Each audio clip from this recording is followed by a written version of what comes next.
Morena Tato, good morning and welcome, councillors, staff, Kaumātua Tāmei visitors. We have some important matters to deal with today, and it's good to have some visitors connected with some of those items with us. As is customary, could I invite our Kaumātua Tāmei to open our meeting, please? Morena kia koutou katoa e te koromatua koutou e tiaki ana I te tāne nui o kirikiri roa I roto I ngā kaupapa maharawa I roto I tēnei tāne, ka nui te mihi aroha kia koutou. E te kaihanga o te rangi me te whenua koe nei ahau e inoi ana kia koe kia korowai tia ngā kaimahi nei I rungi te aroha me te rangi Māria. Arehi rātau I rungi te tika me te pono kia kore e taka I roto I ngā kōhao o te pō. Koe nei ahau e inoi kia koe I rungi te ingoa tō tātou kai whakaora. Ake ake. Amen. Amen. Thank you everyone. Kia ora Tāmei. Many thanks as always. Councillors, welcome. We move on to item 1 of the agenda, which is the apologies. I haven't been notified of any, but does anyone have any to bring to our attention? There being none, we'll move on to item 2, the confirmation of the agenda, which you all have in front of you and on diligent. Somebody would like to move that? Thank you, the Deputy Mayor, and a seconder, please. Councillor Casey Cox. I'll put that all in favour. Please say aye. Against, no, that is carried. Councillors, do we have any declarations of interest for today's items? I have a potential perceived conflict in relation to item 7 of the agenda, which I've discussed with governance, and it is nothing that would preclude me from speaking to or voting on the agenda item. Thank you, Councillor Corrales. That is noted. Thank you for bringing that to our attention. Any further declarations of interest? There being none, we'll move on to the public forum. I'm aware of one of our regular attenders at these meetings. Rosselle Knapp, could I invite you to come forward? Now, ordinarily, so we put her... Rosselle, are you happy to come to the front here? Accept your appointment as our Deputy Chief Executive.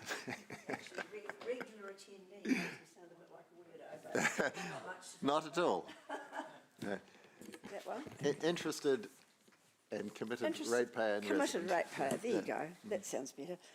Welcome. You have 5 minutes, but if you wish to allow some time for questions on the item that you're speaking to, which I understand is our Well Energy Trust submission. Yes, I should have got my glasses. Can I go back and get my glasses? That's very good. Yes, or you can borrow mine, whichever helps.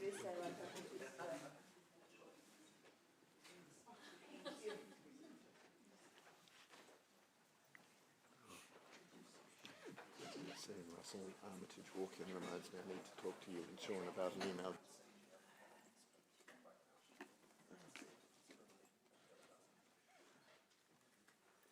God, I can't find the damn things.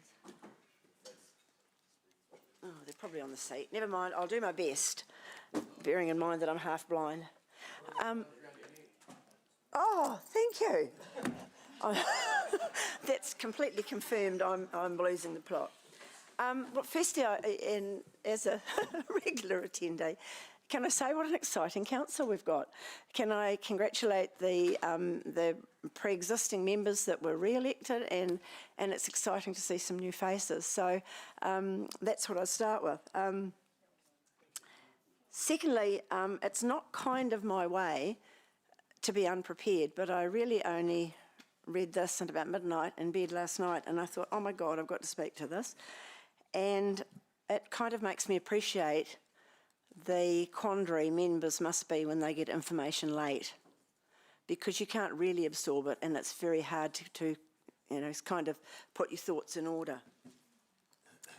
So I'm speaking about the Well Energy Trust, and I just started reading it and it all seemed pretty good until I got to number 6, and I'll read this. While recognising the value of the discount program, Council continues to advocate for a shift towards more targeted and equitable support through grant mechanisms, noting the plan's emphasis on balancing distribution and monitoring the dividend discount policy for fitness of purpose. Well, I was quite frankly appalled. The money that is being used for discount is effectively being created by the consumers who are overcharged in the first place, and that's how you end up with this pool of money. So while you recognise that, they're advocating a shift towards more targeted and equitable support through grant dividend discount and policy fitness of purpose. Now that is really judgmental, isn't it? Who decides what is equitable? I think it's pretty equitable to give the money back to the people that created this fund. And Well Energy has a pretty checkered background, I guess, from when it was very much the People's Power Company that went through a whole range of iterations, and we ended up with the trust, which was going to support the community and the consumers. Now, once upon a time, that would go to the consumers, and you'd get little groups like fetal alcohol syndrome or some local little group that wouldn't normally attract funding because they weren't the right community group. And over time, there's been a move to more big ticket items, which excludes the little people. It's very, very hard for small organisations to get funding if they're not in the sort of selected groups that are trendy currently. I also note 7, it notes that we note increases in some grant allocations, etc.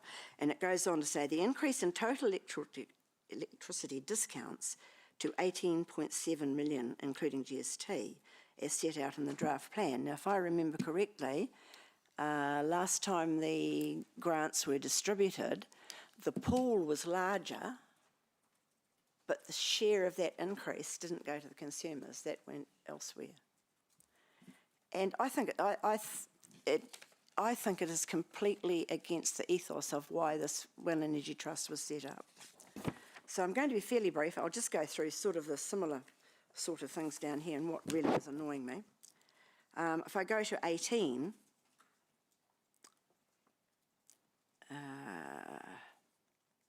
no, maybe that's not the one I want. As I said, I did this in bed late last night. This is in the community grants and electricity discounts, equity and effectiveness. We note the draft annual plan frames this as balancing the level of grant distribution.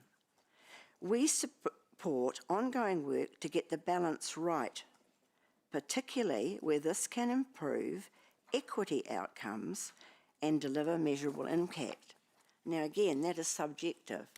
Who's going to decide what's equitable? Is it some particular groups at the cost of other particular groups? All I know is that there's been quite a seismic shift in the, dare I say, the community, and I'd rather actually change that to the people. People are struggling. This is why we had this change around council. People are struggling. They want to know that they're getting the best value for money. And I think it's, I think you need to go back to the original trust and what it was set up for, the purpose it was set up for, and get back to your basics, because what I see this as a pretty disingenuous money grab. And I hope that doesn't sound too cynical, but that's, I think, at the end of the day, what it actually is. And you can couch it in whatever terms you like equity or share or whatever. It's people seeing a pool of money and they think, how can we get our little hot hands on that to put it into a project that we think is suitable. Russell, unfortunately we are out of time, so we don't have time for questions, but your point is well made, and thank you for coming along, particularly if you only discovered this at midnight last night. Well, I wasn't sure I'd make it, actually, and I thought, I'm not very good at winging things. I'm more of a preparer, but however, thank you very much for the opportunity. A polished presenter. So thank you very much for coming along this morning. Your points have been absorbed and may well trigger some comment when we come to that item on the agenda. So thank you for being here. Could we move on now, please, to item number 5, which is the confirmation of the council meeting minutes from our meeting held on the 12th of February. I believe those to be a correct record, so I'm happy to move. I have a second to the Deputy Mayor that they be adopted. Does anybody have any questions or comments before I put that motion? There being none, I'll put the motion. All in favour, please say aye. Against? That is carried. Thank you. So we move on now to item number 6, the Chair's report. And I'm reminded of that comment. I'm sorry for writing you such a long letter. I didn't have time to write a short one because it is, it is a particularly long report. And I am, ordinarily we just take these things as read, but I'm mindful of the fact that there may be some people watching who won't have had a chance to see it, or even those who may be in the forum. So you'll be relieved to hear that I don't plan to read the full report, but its length reflects the incredible busyness of recent weeks, because it's been a pretty fast-paced start. So I will summarise some of the highlights for the benefits of those who may not have seen it. I do want to acknowledge that I recently had the honour of officiating on behalf of the Governor-General in presenting a King's Service Medal to Rangimahora Reddy for her outstanding service to our community, and that was at a special investiture ceremony held at the Roawa Awa Kaumātua Charitable Trust about 10 days ago, or just nearly a fortnight ago. Those of you who know Rangimahora will know what a worthy recipient she is, and her desire to have it presented in the presence of those whom she serves so faithfully illustrated her humility and dedication. Ordinarily, investitures happen at Government House in either Auckland or Wellington. That would have meant that the vast majority of people who supported her in the process wouldn't have been present, and so she asked for it to be able to be held here in her hometown. Our Waitangi Day ceremony and events saw strong public engagement with an expanded and very popular program across the central city. During the ceremony, I was honoured to receive the Po Maumahara or Waitangi, which symbolises unity and the shared guardianship of Waitangi Day celebrations in our city. Other notable community events recently have included the inaugural Hamilton Community Colour Run, which raised $75,000 for Ronald McDonald House Charities, with spirited participation by Councillors Mead, Strange and Nihau, which no doubt contributed at least half of that sum that was raised. We also had the Chinese Lantern Festival in Garden Place, which so many of you attended, to celebrate the Lunar New Year of the Horse, and again this event demonstrated our city's cultural diversity. We had a blessing ceremony for the new and much needed giraffe barn development at Hamilton Zoo. And I'm sure we would all say it's great to see that work underway, but I also would just like to add on a sad note that we would, I'm sure, all wish to send our sympathy to Baird and his dedicated team following the sad death of Bernie the Nyala last week. Nyala is a type of antelope and much loved animal there, and it was very sad that Nyala's death came quite unexpectedly. It has been good to see a strong showing of elected members at all of these events and many others, so thank you all. For me, re-unveiling the Riff Raff statue with Richard O'Brien outside our magnificent theatre, new theatre, was very special, although I regret to advise that my audition for the role of narrator in a future local production has not elicited any offers, yet. Several meetings relating to city development and partnerships were held during the month, including my attendance with Councillors Huata and Niha at the recent Pokai at Hukanui Marae, and there are more of those to come in the weeks ahead. A future-proof meeting along with Councillor Huata, a visit to Anglesea Hospital regarding its $75 million expansion. This is a really significant project right in the heart of our city, which I attended with the Deputy Mayor and Councillor Huata. And also another very significant innovation, the unveiling of Life Flight's new Waikato Aeromedical Hub at Hamilton Airport, which a number of us attended. This welcome new service will prove to be a lifesaver for many throughout the central North Island in years to come. I welcome it hugely. The Deputy Mayor, Councillor Pike, and I met with the Indian Consul General, and the Chief Executive and I met with Kainga Ora leadership about housing trends and needs in Hamilton. Regional collaboration was discussed at the Mayoral Forum, and a subsequent joint meeting of Mayoral Forum members with iwi chairs.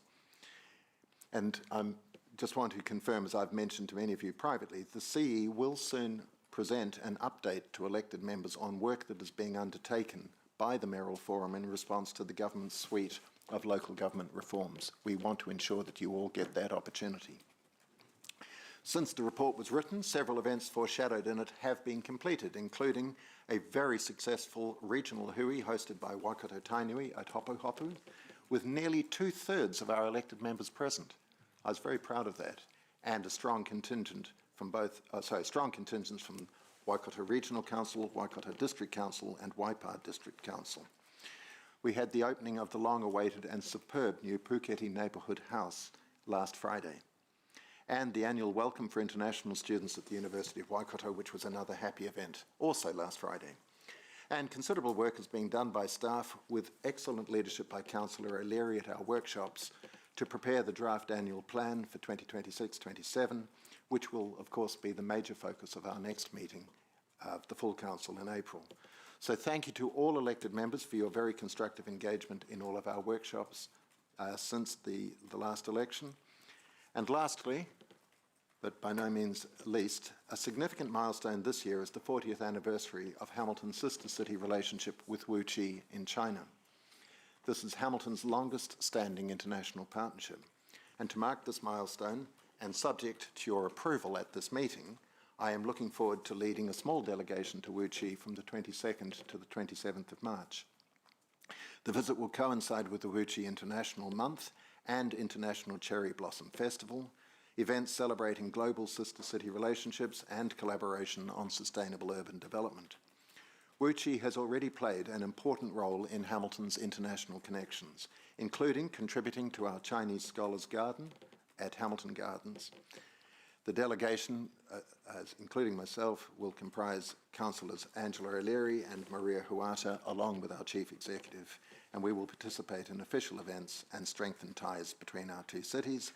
And of course, during my absence, the Deputy Mayor will serve as our acting Mayor. So that, I hope, is a fair summary of a reasonably long report. I open it up to questions and then to debate thereafter. If there are no questions, then we can move into debate, given that, oh, there is a question? Sorry, there are two questions. Councillor MacDonald.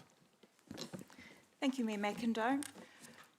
Given the Mayor's plan and the strong emphasis on financial responsibility, are you able to give us an update on how Council's progressing towards that, particularly in relation to the debt?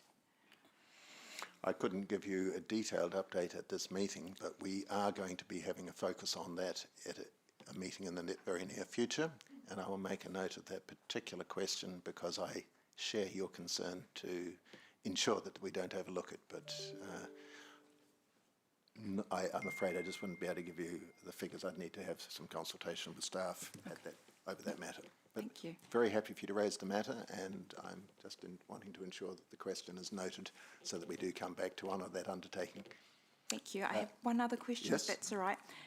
In relation to the annual plan, I'm interested in any mechanisms that the team have used to reassess projects in terms of the timing of things so that we can prepare well for the annual plan coming up and how we're going to move finances and plan for that. Again, that's a fair question, and I appreciate the fact that we do need to be able to be in a position to prepare for it, for our next meeting. It's not really a subject of this report today, but again, it's a matter that we will ensure we have an opportunity to explore so that councillors can obtain the information they require in order to prepare for the meeting. At our next meeting, the draft annual plan, of course, is the major item of business. Well, at this stage, it is anticipated as being the major item of business. But both of your concerns are valid and well noted, but just don't have the information available today to go into significant detail. And as I say, it's not, strictly speaking, part of the report footed that we are debating, or will be debating. Thank you. Thank you. Councillor Corrales. Oh, thank you. This is a question around storytelling for, I guess, for the public, and It is in relation to the Wu Chi trip. And the question is whether we, or how do we, measure or track the impact or improvements or benefits that come from our sister city relationships. And it's more, I guess, if we don't, maybe it's something that we could pick up so the public better understand. Anyway, that's the question. Yeah.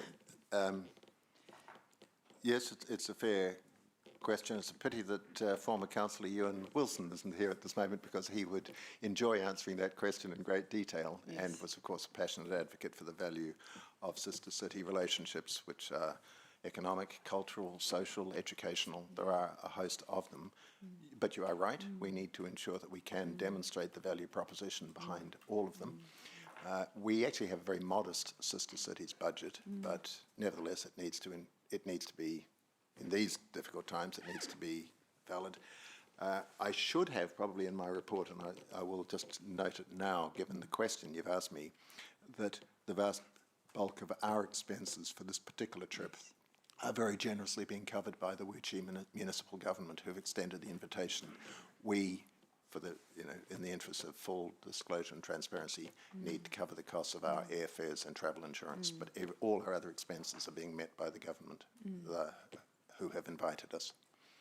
I think there's one other thing to add to what Mayor Tim said is there's been discussion about just carrying out a review of our sister cities. We've got like quite a succinct policy, but it sort of covers what you're talking about too, Councillor Corrales, about the value and that sort of thing. And I think then, we probably workshop that with all elected members, so there's a good fulsome discussion on that going forward. Excellent. We generally do that each term or, every 3 or 4 years, just to make sure that we're not in out with a plethora of them, and that we are getting full value for, this small amount of resource we put into it. Yeah, thank you. Thank you. Councillor O'Leary. Thank you, Mayor McIndoe. I was just offering, in terms of Councillor McDonald's questions, that I did send an email around last week or the week before around questions for the annual plan, because I've booked in a Q&A session on the 19th. So I've noted both of those questions for you, Councillor. That was the meeting I was alluding to. I just couldn't recall the date off the top of my head, but thank you. And we'll certainly ensure that they are given sufficient coverage at that time. Thank you. Councillor Bidder. Thank you, Mayor McIndoe. Could it help to answer Councillor Rachel's very important question about the value, to note that Wuxi has a population of 7.5 million people? Yes.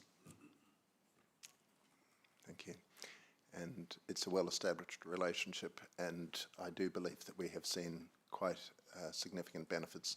Just as one example, I met with Warwick Pitts, the new Chief Executive of Wintec, a couple of days ago, and we spoke about the importance of the Chinese market from an educational point of view. And some of you will recall that Mayor Southgate and a small delegation went to Chengdu last year for the 10th anniversary, and one of the aspects that was associated with that trip was a new scholarship which ensures that more people are coming there. Wintec currently has 3, I don't know whether they call them campuses, but teaching facilities up in China already. There's not one in Wu Chi, but it's a very important market, and I personally believe that the sister city relationships can help us to enhance those opportunities, and that there are some economic benefits to come from them. Thank you, Councillor Bidder. If there are no further questions, we'll move into debate, both in the interest of time and also because I've given a fairly detailed summary of my report. I won't speak at this point, but I'll reserve the right of reply should I need it. So I'll open up, and Councillor Liu. Partnerships like Wuxi create real opportunities for Hamilton in education, trade, and technology. So I'm looking forward to see these relationships moving beyond ceremonial exchange and deliver tangible outcome for our city and our economy. Thank you. Deputy Mayor Taylor, please. Mayor McIndoe. Firstly, just want to congratulate the Mayor on another hard-working 6 weeks. The report reflects, I think, just how much the Mayor does. There's plenty of meetings that he goes to that aren't in this report as well. But my observation of the Mayor is that he is very rarely standing in one place. He's very rarely in his office. He's going to an enormous amount of events around the city, and hopefully in the week where I step into his shoes, I can represent the city half as well. And I wish you luck with the delegation to China. And I note that most of the costs are coming from there, and the small amount of costs that our delegates are meeting are coming from existing budgets, or in fact their own professional development budgets. I think Councillor Corrales does raise a really good question, and I think it is time for this council, because we have a minuscule budget for this. It's time for this council probably to decide if it's in or out with sister city relationships, in my view, because Councillor Liu talks about the benefits, and I think we need to, as a city, decide if we're serious or not, because we have a very, very sort of small budget when we receive people here, and it's almost embarrassing. So I think we need a serious sort of conversation in the LTP to work out where we stand on it. But I wish our delegates well, and hopefully no new wars break out while you're over there, and you come back in one piece. Thank you. Yeah. Thank you, Deputy Mayor. Could I echo your last hope very fervently? Councillor Corrales, please. Thank you. I sometimes feel a little bit uncomfortable when we're patting each other on the back in this environment, but like Deputy Mayor Taylor, I do think it is important, Mayor McIndoe, to actually acknowledge the significant amount of work that you have put into not just the stuff that we do from day to day that's hidden from the public, because there's a lot that you do that the public don't see, but all the activities and events that you're at. So I just want to acknowledge that and thank you for your service. I also want to acknowledge Rangi Mahora Reddy, an incredible woman, a steady, humble leader, and I agree it was wonderful to have her investiture occur in the community and for us to be represented by yourself and Councillor Casey Cox, so thank you for that. Just in terms of the delegation to Wuchi, I think there is a bigger picture here outside of this specific visit, and that's ensuring that if we are going to invest in sister city relationships, that there are tangible benefits that we continue to improve on year, not just pick up for milestone moments, and that we actually share that rich story publicly. And I think this is important because there are many in our community whose feet will never touch the shores of China. And, we need to be able to tell that story better. So I would like to see how we can actually do that. But I do take the point that sister city relationships are important, and also that the air flights and insurances are actually being covered by existing budgets. So noting all of that, I support the Chair's report. Thank you. Councillor Corrales. Councillor Strange, please. Thank you, Mayor Tim. Just in terms of the sister cities, I think at the appropriate time we should consider the benefit of inviting some of our key local businesses to attend as well. But that'll be a conversation for a later point. I'd just like to highlight the significant amount of events that have been happening in our city over the past, at the start of this year. The Garden Arts Festival, sporting, cultural events, homegrown, the Balloons Over Waikato coming, and a number of events at the theatre and Claudelands. Now, that's not an exhaustive list, but that's just a snapshot of the exciting things that are happening in our city. We are the fastest growing city in New Zealand, and it's not just because of our proximity to Auckland. We have a fantastic offering here, and people are starting to realise that, which is exciting.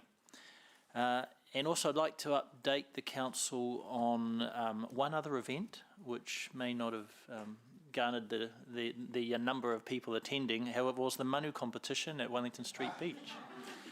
Saturday, 28th of February, hosted by MP Ryan Hamilton, and in attendance were the Honourable Tamapotaka, Tim van der Molen, Georgie Dancy, Norm Hill and myself. I represented Hamilton City Council in this competition, and I was very proud to do that. And it was an official competition with official judges. The members of Parliament, in terms of the members of Parliament, the winner was Tim van der Molen, which was well reported in the Waikato Times. However, the overall winner of the competition... Loud, I know what's coming. The overall winner of the competition was actually myself. And yeah, I was very happy in my acceptance speech. I did mention I did this for Hamilton City Council. And I have informed Ryan Hamilton that I'm looking forward to the trophy. And when the trophy arrives, I'll talk to Mayor Tim about an appropriate location for that trophy. So it was an honour to represent us. And yeah, I look forward to defending the trophy in 12 months' time. Thank you, Councillor Strange. Your considerable achievement is only matched by your humility. Well done. That was certainly a stretch to include that in the Chair's report, but I think we enjoyed him. Thank you. Councillor MacDonald, please. Thank you, Mayor McIndoe. Just before I start, can the record reflect that my comments in the previous council meeting about information coming to us after the 5-day cut-off is still happening? In my view, 5 days ahead of a governance meeting is not a luxury, and this is the 3rd meeting of 3 in which that's happened. So I appreciate that there are exceptions, but I just wanted to note that again. So in relation to the Mayor's plan, I note the progress to and applaud the movement towards the draft annual plan that's coming to us next month. I'm very optimistic about how we can proceed. I know it's going to be challenging. I know there's going to be some big trade-offs, but I'm really, I guess, pleased with the diversity, with the skills, with the heart that I've seen around this table. And the questions that are asked are often things that prompt me to think of different things. So I'm looking forward to that discussion. I also note the 40th anniversary of our sister city with Wuxi. Milestones like that are really worth celebrating. But I think they also provide a useful moment for us to reflect on with what we do with those relationships. I note the comment about the scholarships at Wintec, and I appreciate that, I applaud it. But I'd also like to note and support Deputy Mayor Taylor's comments about needing to decide if we're in or out. I support us being in. Having spent several years living in China myself, I know firsthand the opportunities that we can leverage. And so seeking, as Councillor Corrales noted, tangible benefits to our community and supporting the conversation around sharing those stories with our community so they can see the tangible benefits for themselves. Thank you. Councillor O'Leary, please. Chair, I understand Councillor Corrales' concern around congratulating ourselves. However, I have sat around the table for a few years now and seen the push and pull of the Mayor's time in particular, and your time is not your own. So I just do also thank you. You don't get to have a personal life when you're the Mayor of the 4th largest city. Which is probably why you're so thin, Mayor McIndoe. Just in terms of the international engagement, it is a fair comment to say that it has been a little ad hoc over the years, and that is because Council hasn't really decided whether we are in or we are out. That's an absolutely fair comment. My point of view is we should be in. Not only has it created scholarships for Wintec students, but it also has taken sports groups over for opportunities, sponsored music groups. We've had big delegations over for IT, for agri-tech, that have absolutely resulted in economic benefit for those businesses and the city. So I just want to thank those elected members that have spoken in the affirmative today. We do need to review the policy, and we do need to put some proper resource around it, because it is around leveraging our economic benefit for the city. We do need to have clearer reporting that has been a little ad hoc at the moment as well. So there's some work to do, and I think one of my roles is ambassador for sister cities, so that's on the list of the long list of many things that we do, and obviously the Mayor's Office is key to that piece of work. And finally, Councillor Corrales is right. It is about telling the story properly to our community and to the people we serve as well, because when it is done properly and well, we will create real opportunities. Thank you. Thank you, Councillor O'Leary. Councillor Huata, please. Hei o te ata ki a tātou katoa I runga I te marama o Tangaroa. Greetings to everyone in the moon phase of Tangaroa. When the first woman was formed, the first human being by Tāne Mahuta, Tangaroa, the god of the seas, was the one that gifted water, blood, sweat to ensure that humankind exists today. Should you believe in the creation story as we do as Indigenous Māori? I want to echo the thoughts and mihi to our Mayor Tim McIndoe, but more importantly, Mayoress Anne, because without your backbone, you wouldn't be able to do what you do. And also just thought of manaakitanga and care to take care of yourself. We're only in month 3. There's still another 9 to go. So pace yourself. I'd also like to mihi to Mayor Tim for being present at the Hukanui Pokai, where he said in his chairman's report he got the opportunity to be seated at our Te Ariki Nui Queen Ngā Waihono I Te Pō's table and make that introduction. And that goes a long way to plant the seed to ensure that it grows into a mighty tōtara in terms of honouring that relationship as the only city of kings and queens in this country of Aotearoa. Alongside with the thoughts that have been shared about sister cities, it is also a time, as it was mentioned in a previous hui, to, as a council, review our economic strategy, which this will tie into perfectly. And I want to highlight our knowledge economy, and often Councillor Leo Liu messages me and said, our tourism industry as well, which is not always valued and prioritised. So let's look at those things. Puketen Community House, what a fabulous event, and I'm really excited to see the next cabs of the rank in our community houses, first off Enderley Community House and potentially Glenview as well. So they can have the same standard of place to be proud of. Just a note about our Māngai Māori, thank you to us as a council that ensured that got over the line. And there were some concerns, right? Waikato Tainui, I'm going to go a little bit overboard, they have a robust recruitment process for that. 90,000 members, 136 representatives of the council, 68 marae, all have a voice in choosing who those two Māngai at the table, so we don't need to have to keep fighting for our right to be here. Kia ora. Gora, Councillor Huata. Councillor Pike, please. Thank you, Tim.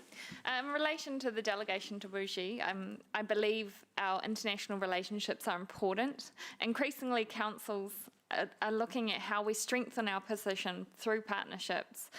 We know we're stronger together, and that's not only true through our relationships with our neighbouring councils, but also through the connections we build beyond our shores. Being able to build these relationships is valuable for Hamilton, and I support Councillor Corrales' comments that these outcomes from the visits should be reported back to the committee so that the learnings are documented and shared. So I wish the delegation well and look forward to hearing the insights that they bring back.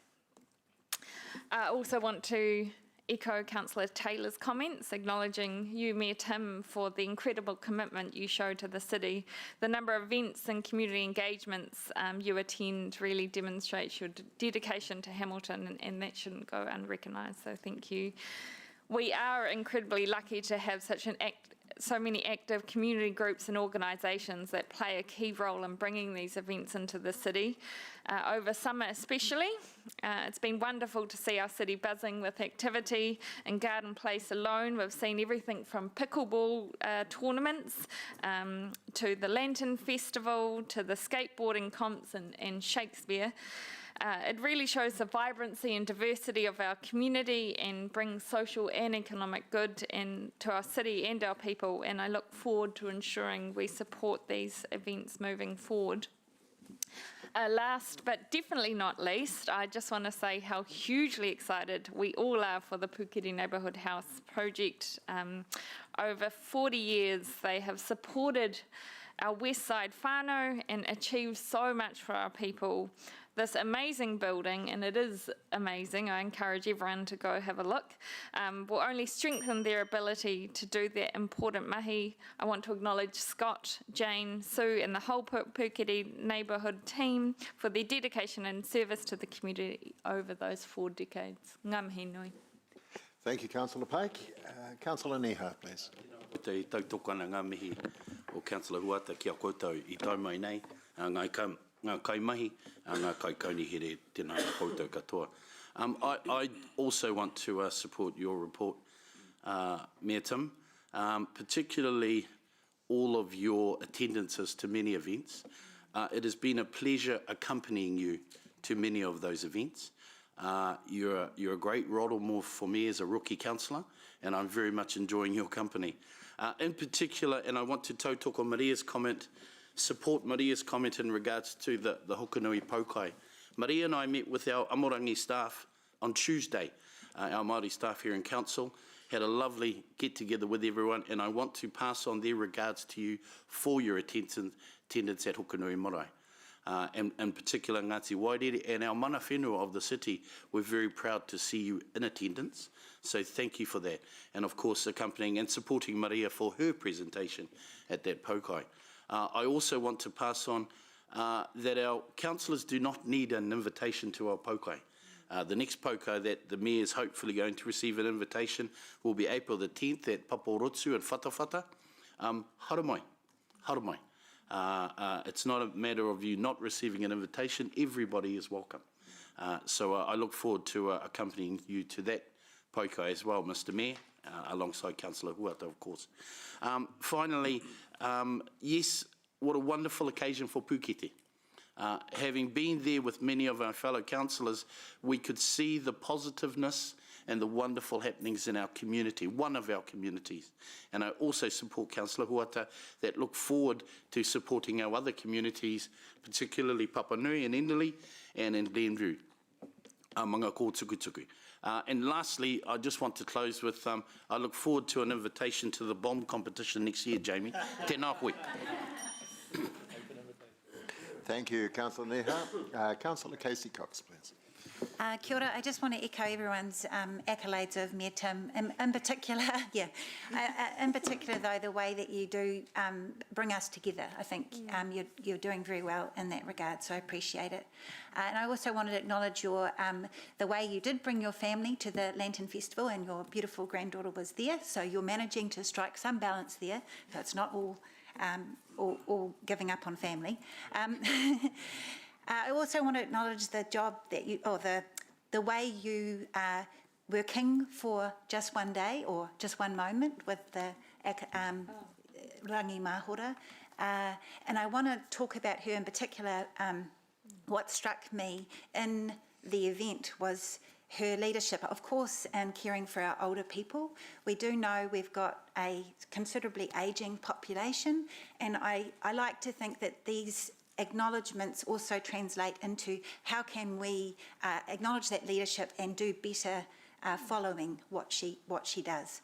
In that older people are really brought into that service and actually lead a lot of the programs and direct what happens there, and I think that's incredible leadership that we should really take heed of and look up to. In terms of the manu competition, Jamie, I just wanted to point out that I was at that time, I wanted to come and watch, but I was at the lake planting and releasing plants there. So I do hope that you will be able to have a manu competition at the lake in the future. Yeah. Kia ora. Kia pai. Yeah, thank you. Kia ora, Councillor. Councillor Mead, please. Thank you, Mayor Tim. As Hamilton is the fastest growing city, as we keep getting told, in New Zealand, and behind council meetings, I think the most important thing we do is welcome new citizens into Hamilton and Kirikiriroa. I suppose I'm expressing my disappointment at the fact that at the citizenship ceremonies, so few are responding of this council and if turning up. 2 weeks ago, I was in Rostoron, I did both days, because people who'd responded did not turn up. We've got 15 councillors here, and I have an expectation that 15 had put themselves on a roster to turn up at citizenship ceremonies. It's your job. Thank you. Yes. Mayor McIndoe, just in terms of accuracy, there was a roster for these things last term that hasn't been developed this term yet, so it's about availability of elected members' diaries. I just reject that criticism. That is a valid point, and it probably does remind us that we should. The roster is available. I don't think a roster has been circulated to all elected members yet. No. I appreciate the concern, but I also appreciate Councillor O'Leary's clarification, and I'll make the point that historically we would probably not have had more than 2 or 3 elected members at any one citizenship ceremony, and personally I think that that is perfectly fair and strikes a good balance. What would be appreciated would be if we could ensure that over the course of a year that we do ensure good representation of everybody so that the load isn't falling on any particular people all of the time. They are wonderful occasions, and if you haven't experienced one, perhaps you'd like to volunteer, but I think that sends a signal that we do need to circulate a roster to ensure that there's greater awareness of it. From time to time, people cannot attend things at the last moment. That happens to me, I'm sure it happens to all of you, and I fully understand that that's the case, but I have appreciated in the past the strong support of elected members for those events, and I'm sure that it will continue, but I take your point. That would appear to be the end of speakers. Given the time, I will be very quick in my reply. I do want to thank you for the many kind comments that have been echoed about my approach to the role and the events that I'm attending. As I say, you've all been very kind, and I will attempt to emulate Councillor Strange's modesty in dealing with that, not least because I want my head still to go through the door at the end of this meeting. There have been some important points made about our sister cities' relationships, and I do believe that the review that some of you have called for is appropriate. We do need to ensure that we can demonstrate their value proposition. So I'm particularly grateful for the Deputy Mayor for indicating his interest perhaps in leading that work. I'm taking that from his comments earlier. But bearing in mind that Councillor O'Leary is our Sister Cities ambassador, could I ask you perhaps to have a chat between yourselves and work out something that might facilitate a good review of the process? We must ensure that we maximise the benefit from them. I take that point. Also just acknowledge some of the comments that have been made about our annual plan. Thank you to all who have been doing a huge body of work, and I particularly acknowledge our CFO, Gary Connolly, but also the Chief Executive, many members of staff, many elected members. It's a big job, and as Councillor O'Leary regularly and rightly reminds us, you ain't seen nothing yet, because we have a huge job ahead of us, and it will begin soon as we commence to work for our long-term plan for 2027-2037. So some of the comments that have been made today about the need to ensure that we're reviewing our debt, that we're looking at ways that we can trim expenditure, etc., are all absolutely valid, and I assure you that will be a major focus of our work next year. But that doesn't mean it isn't also being taken into account now. It's just we have less room for manoeuvre in the scope of an annual plan than we will do when we get underway with our long-term plan. So thank you for that. I will put the motion that the Chair's report be received, and also the aspect relating to the Wuchie trip. All in favour, please say aye. Aye. Against? Carried unanimously. Thank you very much indeed. Appreciate that. Now, we move on now to one of the most important matters of business that we will consider probably in this, not only in this term of council, but historically that we have for a very long time. And before we get underway, could I just acknowledge the presence of His Worship, the Mayor of Waikato District, Mayor Axel Beck. Thank you very much for being with us today, Axel, and congratulations to you and your council for the unanimous resolution that was passed yesterday in support of the motion that we are about to consider. I also acknowledge both Peter Winder and Gavin Iron, who have just joined us at the table, and thank them both, and Andrew Parsons and our Chief Executive, so many others who have been involved in this process. I don't believe Kevin Lavery is here today, but I wish to acknowledge him in his absence. all who are working with you. Natasha, I see you up the back. You're doing a fabulous job. Everybody involved in this. It's been a huge job over a long period of time, and today we have a very important decision to make. So I'll pass over now to Peter, who I believe is presenting on this, Gavin is presenting on this topic, and then we will open it up for questions and, of course, then have a debate before we put the motion. Good morning, Mayor Tim and councillors. Thanks for this opportunity to speak on the transfer agreement. So I wanted to start largely with one of your comments, which was this is a process that over the last 2 years the councils have collectively been working together to get to this point. So it has been a long process. It's been a very thorough process, and now we're getting to the point where the purpose of the transfer agreement is actually to make sure that EY is able to operate from the 1st of July with all the functions that it needs to undertake. So this transfer agreement provides the ability to be able to transfer land, to be able to transfer contracts, to be able to transfer consents, and to be able to transfer easements and deal with all those issues which are important to get EY up and running.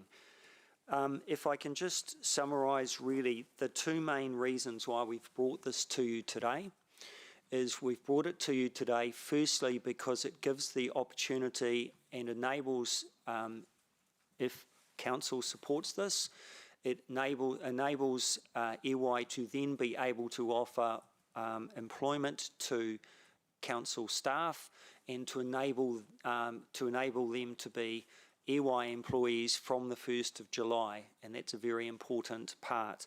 The second part is I've talked about the transferring of land, of contracts, etc. All that work can't start until there is certainty with the transfer agreement being passed. So that's why it's, for those two reasons, it's really important that we brought this to you today. I just wanted to stress that one of the key principles that this whole transfer agreement has been prepared on is that this is on an as-is, where-is basis. So the council assets, the council contracts, everything that is being transferred is on an as-is, where-is basis, meaning that EY and the board has bought into this. EY takes on that responsibility from the 1st of July for the assets, for the contracts, etc. Obviously, there will be close work with the councils, and the councils will not be completely exempt from things, but certainly the emphasis will be very strongly on EY to resolve problems, to ensure that assets and the condition of assets is up to scratch, etc. So that's really important. If the council passes this today, that enables EY to be able to offer employment to staff in both councils effectively before the end of this month so that they will be in place by the 1st of July. It also enables related things such as training for staff to be undertaken as well once we have that certainty. Now, I know this doesn't directly affect Hamilton City directly, but I just wanted to emphasise that there is also provision within the contract, or the contract does not cover the situation of Watercare Waikato and employees that work for them, but again, the intention of EY is to offer them employment at the end of the Waikato District Council contract, which will be, latest would be 30th of June 2028. So again, it's important, we just wanted to make that comment, but also point out that all the way through there has been engagement with staff from both councils and also from Waikato Watercare staff as well, so they are also fully briefed about the process that we're following. I just wanted to talk very briefly about the transfer of land. It's a very complex part of this whole equation as we've worked through the process. There is some land that can transfer immediately. There is some land that can't transfer immediately because there is work that needs to be done or it's located on reserves. But that process will happen. And then there is some land that will never transfer. So we've classified the land in terms of the schedule 2. So that's been done. There is provision in the contract, or in the agreement, I should say, to pick up situations if, for example, we omitted a piece of land or we omitted a contract in error. There is provision for those things to be picked up later on down the track. Or, for example, if something in a piece of land has been misclassified, again, that can be changed without reference back to the 2 councils. So, those fail-safe provisions are really there to make sure that you go through this transfer process once, and then there are mechanisms and delegations in place that enables those anything that comes up subsequently to be dealt with. One of the things I just very briefly wanted to speak on is also that there is provision within the transfer agreement if a piece of land is transferred to EY and subsequently it is no longer required for water or wastewater purposes, there is provision for, if it's a piece of Hamilton City Council land now, for a right of first refusal to Hamilton City if it is available for public work. If it is not, then it would go back through the Public Works Act process. In terms of easements, there are easements in place by both councils, and there is also provision within the agreement. We're allowing for the fact there will be new easements that will need to be created, and they could be in favour of either council, or they could be in favour of EY to ensure those ongoing rights. In terms of just one thing I perhaps should have said, in terms of the transfer of, if we can't transfer pieces of land now, then there is provision to make sure that there will be a licence to occupy or some other instrument which will make sure that EY will be able to use that land from the 1st of July and make sure that the continuity of services will be provided. Now, I'm just really going to call on Gary Connolly very briefly just to talk about the finance part of the agreement, because he was, as noted by Mayor Tim, instrumental in putting this together, along with Paul Condor from Waikato District Council and finance staff from both councils. As you'll appreciate, in the transfer agreement, we lay out the basis of creation of the purchase price in terms of the transfer. We've discussed previously the components that are included in there. At the moment, the schedule that's provided in the transfer agreement is based on a reasonable estimate, based on the information we have available to us now. The final value of the purchase price will not be established until we actually do the 30th of June management accounts and present those pre-audit. We will then do a wash-up to the purchase price post the completion of the audit. We would expect some movement between the current position estimated in the schedule in the transfer agreement and the 30th of June value. There's still, as you can imagine, significant movement in capitalisation, work in progress, some of the expenditure components that drive transfers, etc. The purchase price then gets transferred effectively into 3 different components. One of those is $50, 50 voting shares of $1 each. Both Hamilton City Council and Waikato District Council each have 50 voting shares. So there is equal voting across both councils within EOI. The balance of the purchase price that is not related to debt calculation is then converted into a number of $1 shares that will be different per council, but based on the purchase price. And then the debt associated, historic debt, and any debt associated with sundry assets and liabilities transferred at 30th of June will become a debt owed by EOI to the councils. Each council is based on their historic debt position. That debt is intended to be paid off over a smooth 4-year period. There are options for that debt to be repaid earlier. Essentially, the parties can negotiate with each other, but all 3 parties must participate in that evaluation of whether debt is paid early, because it does have implications in terms of the fairness and equity of the interest rates that have been applied. So we have some principles around that debt that was struck very early in the process, and that option of early settlement and involvement of all 3 parties in that discussion is consistent with those principles. Happy to answer any questions specifically associated with that when we get to it. Thank you, Gary. We might hold that until Gavin has finished his presentation, and then it's good to know that you're both happy to take questions. All right, thank you, Mayor Tim. So just a couple of more points I wanted to make. First of all, the loan agreement, as Gary has referred to, there's a back-to-back agreement, meaning that each council's existing water-related debt, as we go through that maybe up to 4-year period of paying them off, there is back-to-back agreements between each council and EY.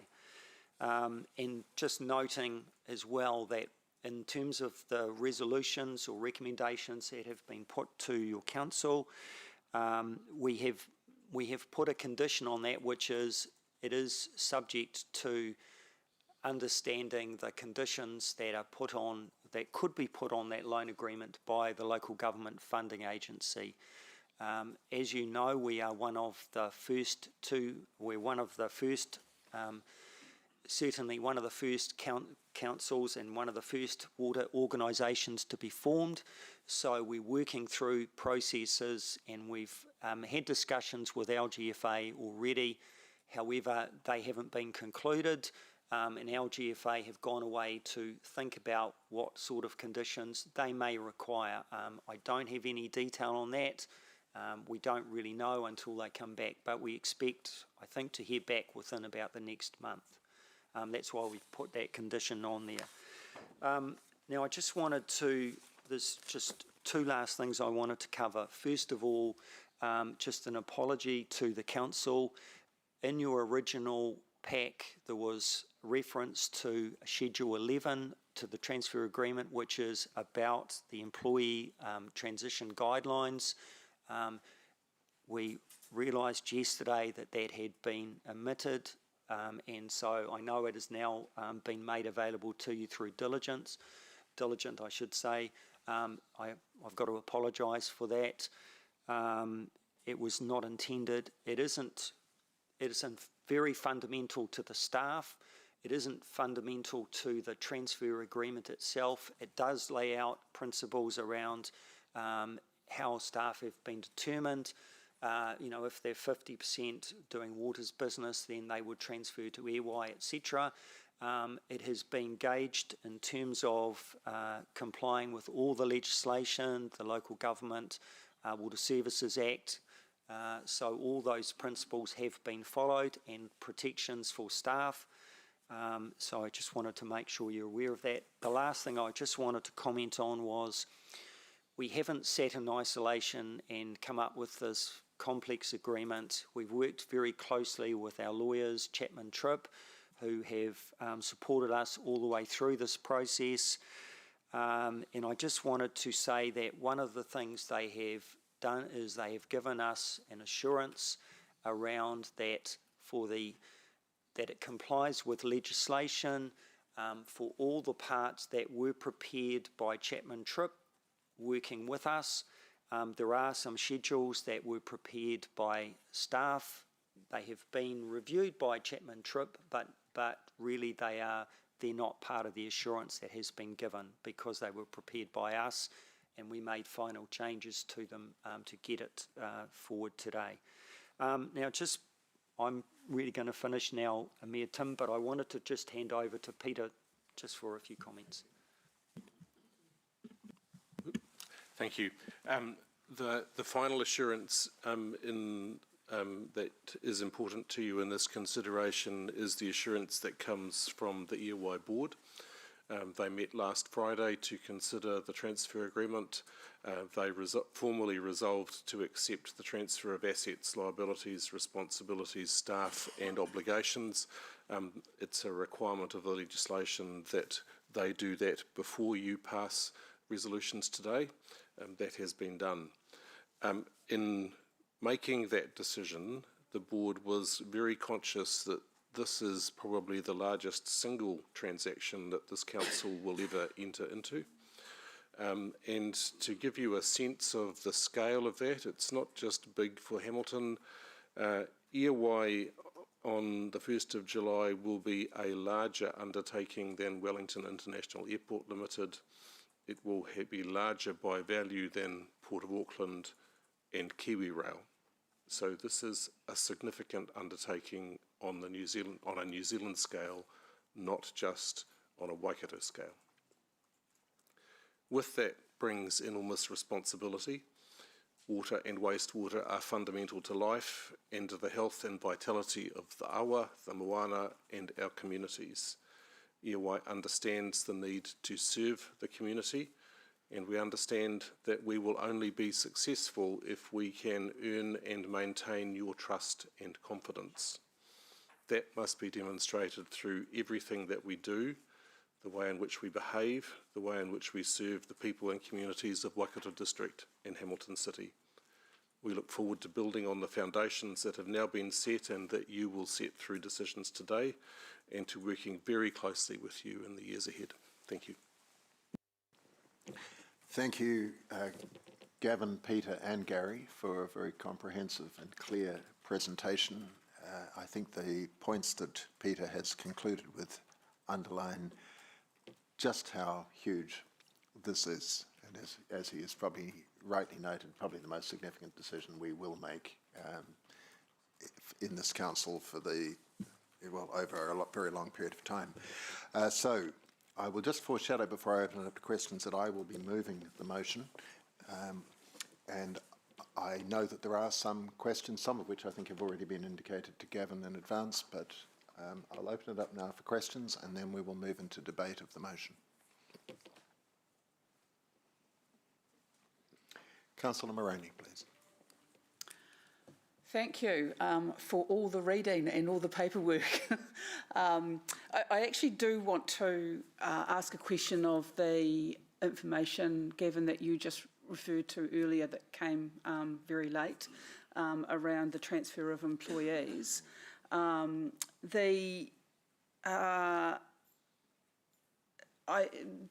City Council, I expect, has some obligations around management of change provisions with employees. And so one of the questions I want to ask, and I'm not sure if it's of you or perhaps Lance, is around whether the unions have been consulted around what we have in front of us as part of those management of change obligations. Perhaps if I might lead that, and Lance can answer as necessary. So yes, we have engaged with the unions as we've gone through this process, but perhaps the most important starting point to note is the Local Government Water Services Act provides for transition provisions which come on top of and replace to some degree the normal employment relations framework. And what that basically provides for is a process by which if someone's current role is more than 50% waters and they are offered a role in EOI on the same or better terms and conditions, then if they decline that offer, that's the same thing as a resignation. So that's the legal framework we've been operating in. The key other principle is it is not intended that anybody would lose their job as a consequence of creating EOI. We want all of the relevant staff to transfer. We've undertaken that they will transfer on their current terms and conditions as is required by the legislation, and I'm anxious to retain all of the talent that we have, and there are some very, very talented people across Hamilton City and Waikato District that work in water and wastewater. And just to add to that, I can assure you that it's been a very thorough process. There's been lots of learnings from the the abortive NTU process in the previous reform. And on a human side, we've had a big change management program around that. So there's been individual conversations with pretty much every staff member, groups of staff, lots of opportunity for them to ask questions, query things, and it is a big change for some people who've have enjoyed working at Hamilton City Council and that sort of thing. But I think reflection in the way that the team has gone about this is the engagement of those people has remained high, and as Peter said, they're highly talented. They're probably very valuable commodities, and I don't like using that term for people, but across New Zealand with other water entities being set up as well. So I just want to echo what Peter said, that we want to retain as many people as we can going forward. I think we're lucky because we're probably one of the first cabs off the rank and, in my view, leading the nation. Well, thank you for that. So that leads me to my second question, which may be premature, but do you anticipate any particular gaps in specialist and expertise as this process occurs? Yes, there are some. As we look, for instance, at the need to build the team that will manage our relationships with Waikato Tainui and Marae and Hapu across the area that we serve, we will need to recruit additional people into that space. That will start shortly. It is likely that we will need a greater resource focused on the communications process around consents and the design of the $3 billion worth of capital works that we need to deliver in terms of how we engage with communities across Hamilton and Waikato. And as we work through shared services and the intended staged shift from shared services to standing up our own things, there is a whole new capability we need to build in terms of how we relate to customers, how we deal with customer complaints and inquiries, how we do billing and so on. But that's a journey that will take place over the next 5 years. Thank you. Moroni, we now have quite a number of members wishing to ask questions, which is understandable. Councillor McDonald, please. Thank you. First of all, thank you for your explanations, and I include our CFO in that. Those were really useful and added clarity to the report and the agreement that we went through. I have two questions. So, Mr. Ion, you outlined and the report noted that some schedules will be finalised after the approval. You noted land and easements. Is there anything else that might fall into that category? Contracts would be another one that will, I imagine, be added to. Yes, there's on the contracts. There's one area where we've actually put something to be advised because we've still got to work through that. But so there will be. We do anticipate changes, and I think it was the issue is we're doing this now for a transfer on the 1st of July, so there will be contracts that come up in the next few months. There will be potentially land that gets bought that we need to deal with, range transfers. So, yes, so all those sorts of things could change. Thank you. So you're just preserving the flexibility to be able to keep moving. Thank you. And my second question is, not sure if this goes to our CFO or where this goes, but the report noted, and you also talked about an expectation that the purchase price and equity will be adjusted after the audited results. Is there any scenario when that adjustment could materially change Hamilton's equity position? Not in the scale of the materiality of this contract, I believe.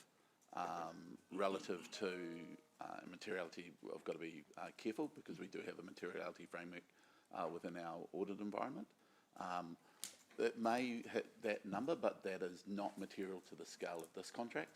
What I would point out as a follow-up to the question to Gavin is that Schedule 6, which is the estimation, The actual purchase price, Schedule 7, which will be that update and will highlight those differences, they will come back through the Finance and Assurance Committee for review prior to finalisation. That's great, thank you. Your Worship, if I just may add to Gavin's answer, the other schedule that in which is likely to be change is the list of consents and designations, because there are live consent processes and designation processes underway. Thank you. Councillor MacDonald. Councillor Corrales, please. Okay. Thank you, Peter. Thank you, Gavin. Gavin, I think this is quite a detailed question, so I just want to check first my understanding. If I could take you to attachment 6, page 291, which is the list of parcels of land that are to be transferred, which are to be deferred, etc. And I want to ask a question around 139 Rains Road, which is, the description is potential southern sub-regional wastewater treatment plant. And it's my understanding that this is one of the parcels of land that will be transferred on the 1st of July, or as part of that initial tranche. Yes. You referenced, Peter, that you had a board meeting, EOI had a board meeting last Friday, and I'm aware that at that board meeting there was a presentation from a group of residents where they actually presented an alternative site for the wastewater treatment station. And it's one where there are not so many homes around it, so less directly affected community members. So my question is around the fact that there hasn't been any formal consultation around this, and there is a reasonable degree of agitation in the community about the whole, this site. The question is it, given that is still up in the air, consultation hasn't occurred, is it premature that this parcel of land is going to be part of that first tranche of transfers? If I may respond, Your Worship, the land in question was bought by Hamilton City Council for the purpose of building a southern wastewater treatment plant. Yes. So the public work that was purchased for is entirely water related. Yes. That is the reason that it's included in the schedule for transfer, because the only reason that Hamilton owns that is for one of the purposes that is being transferred. Is it premature? My view is it is not premature. Mm-hmm. There is still work to be done to respond to the community concerns that were raised on Friday, and the board committed to reviewing the proposal that was received. Mm-hmm.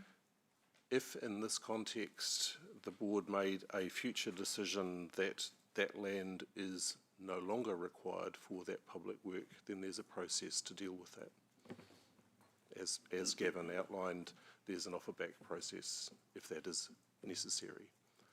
But I would struggle with what would be the rationale for the council at this point to decide not to transfer a piece of land that is only owned by Hamilton City Council for the purpose of wastewater. Well, I guess if EOI decides that this alternative site, which I understand, and I might be wrong on this, is potentially going to be gifted, then if the EOI decide to take up that offer, then that means that parcel of land could be used for something else. And I guess, Peter, we have spoken about the need for building trust in our community around genuine consultation.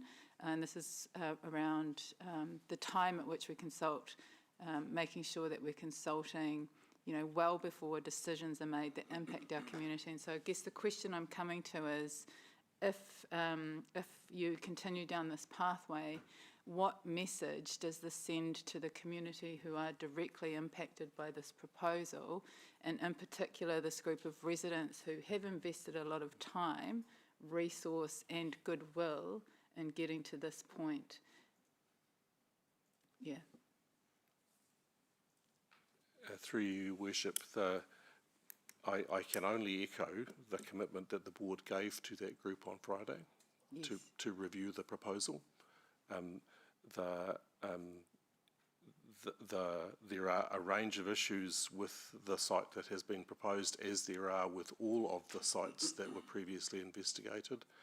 The extent to which there has been adequate or appropriate public consultation around the southern waste, the proposed location for the southern wastewater treatment plant reflects decisions that have been made by Hamilton City Council in conjunction with Waikato District and Waipa District over many years. All we can do at this point is start from what we have and deal with the issues that are in front of us. Thank you. Corrales, Councillor Pike, please. Thank you, Mayor Tim. Thanks to the team for this comprehensive document, a very enjoyable reading. Councillor Moroney and some others have asked some of my questions already, so I've only got one remaining. What checks do we have to ensure that during the transition period that both council staff are adequately supported to continue BAU while simultaneously supporting EOI work?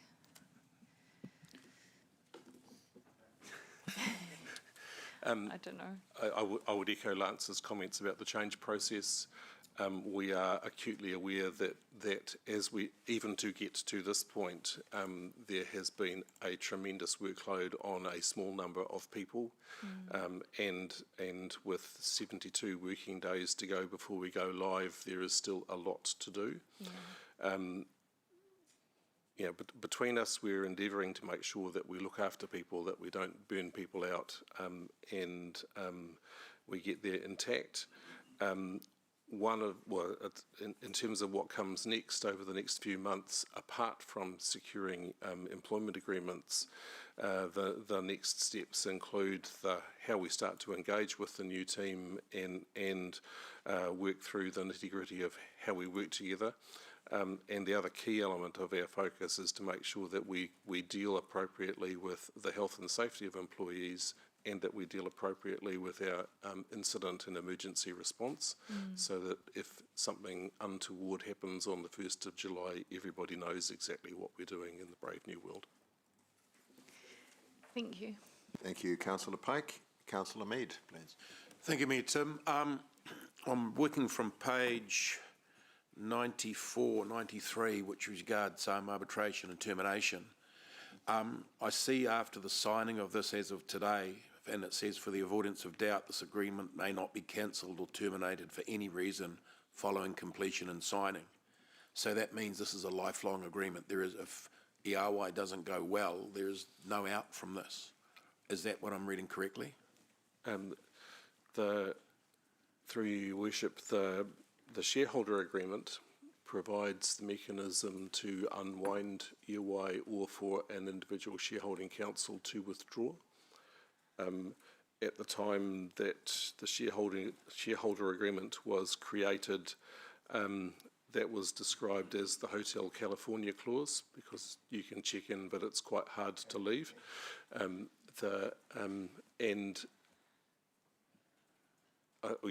should stop there.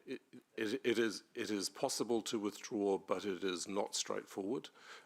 And the other thing to note is the decision that's in front of you today gives effect to the Water Services Delivery Plan, which was the statutory document that was prepared in the term of the last council and approved by the Secretary of Local Government. That brings with it a legal obligation to give effect to that plan. A cornerstone of giving effect to the plan is the creation of EOI. Mr.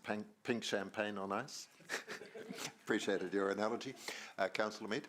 Just one other question on for us as a council, of the overview and the ability for us to see what's going on in EOI as a CCO from us. What facility do we have as a council to see the overview, the actions, procurement, development, all those sorts of things as elected council? So you can expect to see us very regularly reporting to you and reporting to Waikato District Council. There's a whole framework that's set up through the statement of expectations that both councils developed around quarterly reporting, 6-monthly reporting, annual reporting. The formal mechanism for providing direction and setting expectations for EOI is through the EOI forum, and you have 3 representatives on that forum, and how you choose to direct those 3 is entirely in your hands in terms of the way that you create mandate and set direction to them, and we expect thorough scrutiny. Can I add an additional comment, Councillor Mead? We're currently working through the process, obviously, with the CCO. We have the shareholder forum, and as Peter talks to, there are arrangements in those. I'd point out they are above the standard legislative requirements of a CCO in general, but there are also legislative requirements for a CCO that are aligned to it. The terms of reference for the standard legislative requirements sit with the Finance and Assurance Committee. We are currently working through a process of how do we take the standard legal ones through Finance and Assurance while still leveraging off the shareholder forum to have all of those additional obligations that Peter talks to. So I think pointing out that there's effectively both mechanisms, the core legislative bit and then all of the additional controls that the councils have put in place through the shareholders forum. If I can just add one other thing which Peter touched on, which is statement of expectations. So it was agreed by both councils, the statement of expectations will be reviewed each year. So the expectation is later this year to coincide with, as you start to prepare your LTP, you have that opportunity to reset expectations for EY if that's considered appropriate, or if you're happy with the progress, then you may not do anything. But certainly there'll be a review process to give you that opportunity for both councils. Thank you. Thanks, Gary. Thank you, gentlemen. That's the end of your questions, Councillor. Thank you. Councillor Anna Casey Cox, please. Kia ora. Just in terms of stormwater, arguably it's through this agreement becoming more at arm's length from us. So I just wondered if you could give some assurity to our community about the way in which they can still be involved in terms of their voice in the direction of stormwater. Through you, Your Worship. So the role that EOI is cast through the stormwater agreement is as your agent managing things on your behalf, but there are things that you own and remain responsible for. So all of the normal process of a constituent engaging with you on an issue that may well then be translated into something that's reflected in the long-term plan or an annual plan decision remain entirely at your discretion. And you can expect us to be back regularly reporting on the scope of works and what is going on. And because you retain responsibility and oversight of the whole of the stormwater program, if there are things that you would like to change, you can do that in the same way as you currently do through resolutions of council. Thank you. And the transfer agreement obviously relates to assets and contracts, etc. But I'm just wanting some understanding of how these assets will be governed in terms of policies and strategies going forward. So when will that work become a focus for EOI? So, Councillor, if you're referring at that point to things like the Council's climate change policy and Indigenous biodiversity policy and so on, those are not things that we have turned our mind to yet. The general approach that EOI is taking is to adopt existing council policies and then over a period of time review them. And yeah, we will need to address that in due course. And this might be a question to Gary. So effectively the debt that's being transferred is being transferred over time. Would that be right to say? No, the debt is transferred on 1st of July. It is then repaid on a back-to-back arrangement over time. Okay. There were different approaches that could be taken. For example, we could have tried to cancel existing debt arrangements with LGFA and have EY take those debt arrangements themselves. In working through that process, we established that that would actually create additional cost in the overall arrangements.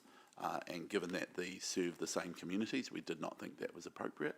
So this approach to Hamilton City Council still retains debt to LGFA, but having debt on a back-to-back arrangement that EOI then is transferred to EOI on 1st of July, and that EOI then pays off over a 4-year period, is we think, the best arrangement for the community. And last question. Am I right that the agreements that we have before us today have enough flexibility in them required to make them foolproof and de-risked?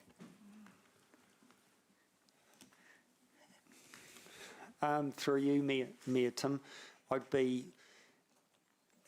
they're as foolproof as we can make them, right? And that's why we have provided and Chapman Tripp have included in the agreement a couple of clauses that we can deal with emissions and things that perhaps haven't gone the way we thought they would go, or have been reclassified, or an asset's been omitted, or those kind of things. So we've tried to make it as foolproof as we can, knowing what we know today is probably how I'd put it. Cool. Thank you. Thank you, Councillor. Councillor Bitter, please. Thank you, Mayor Tim.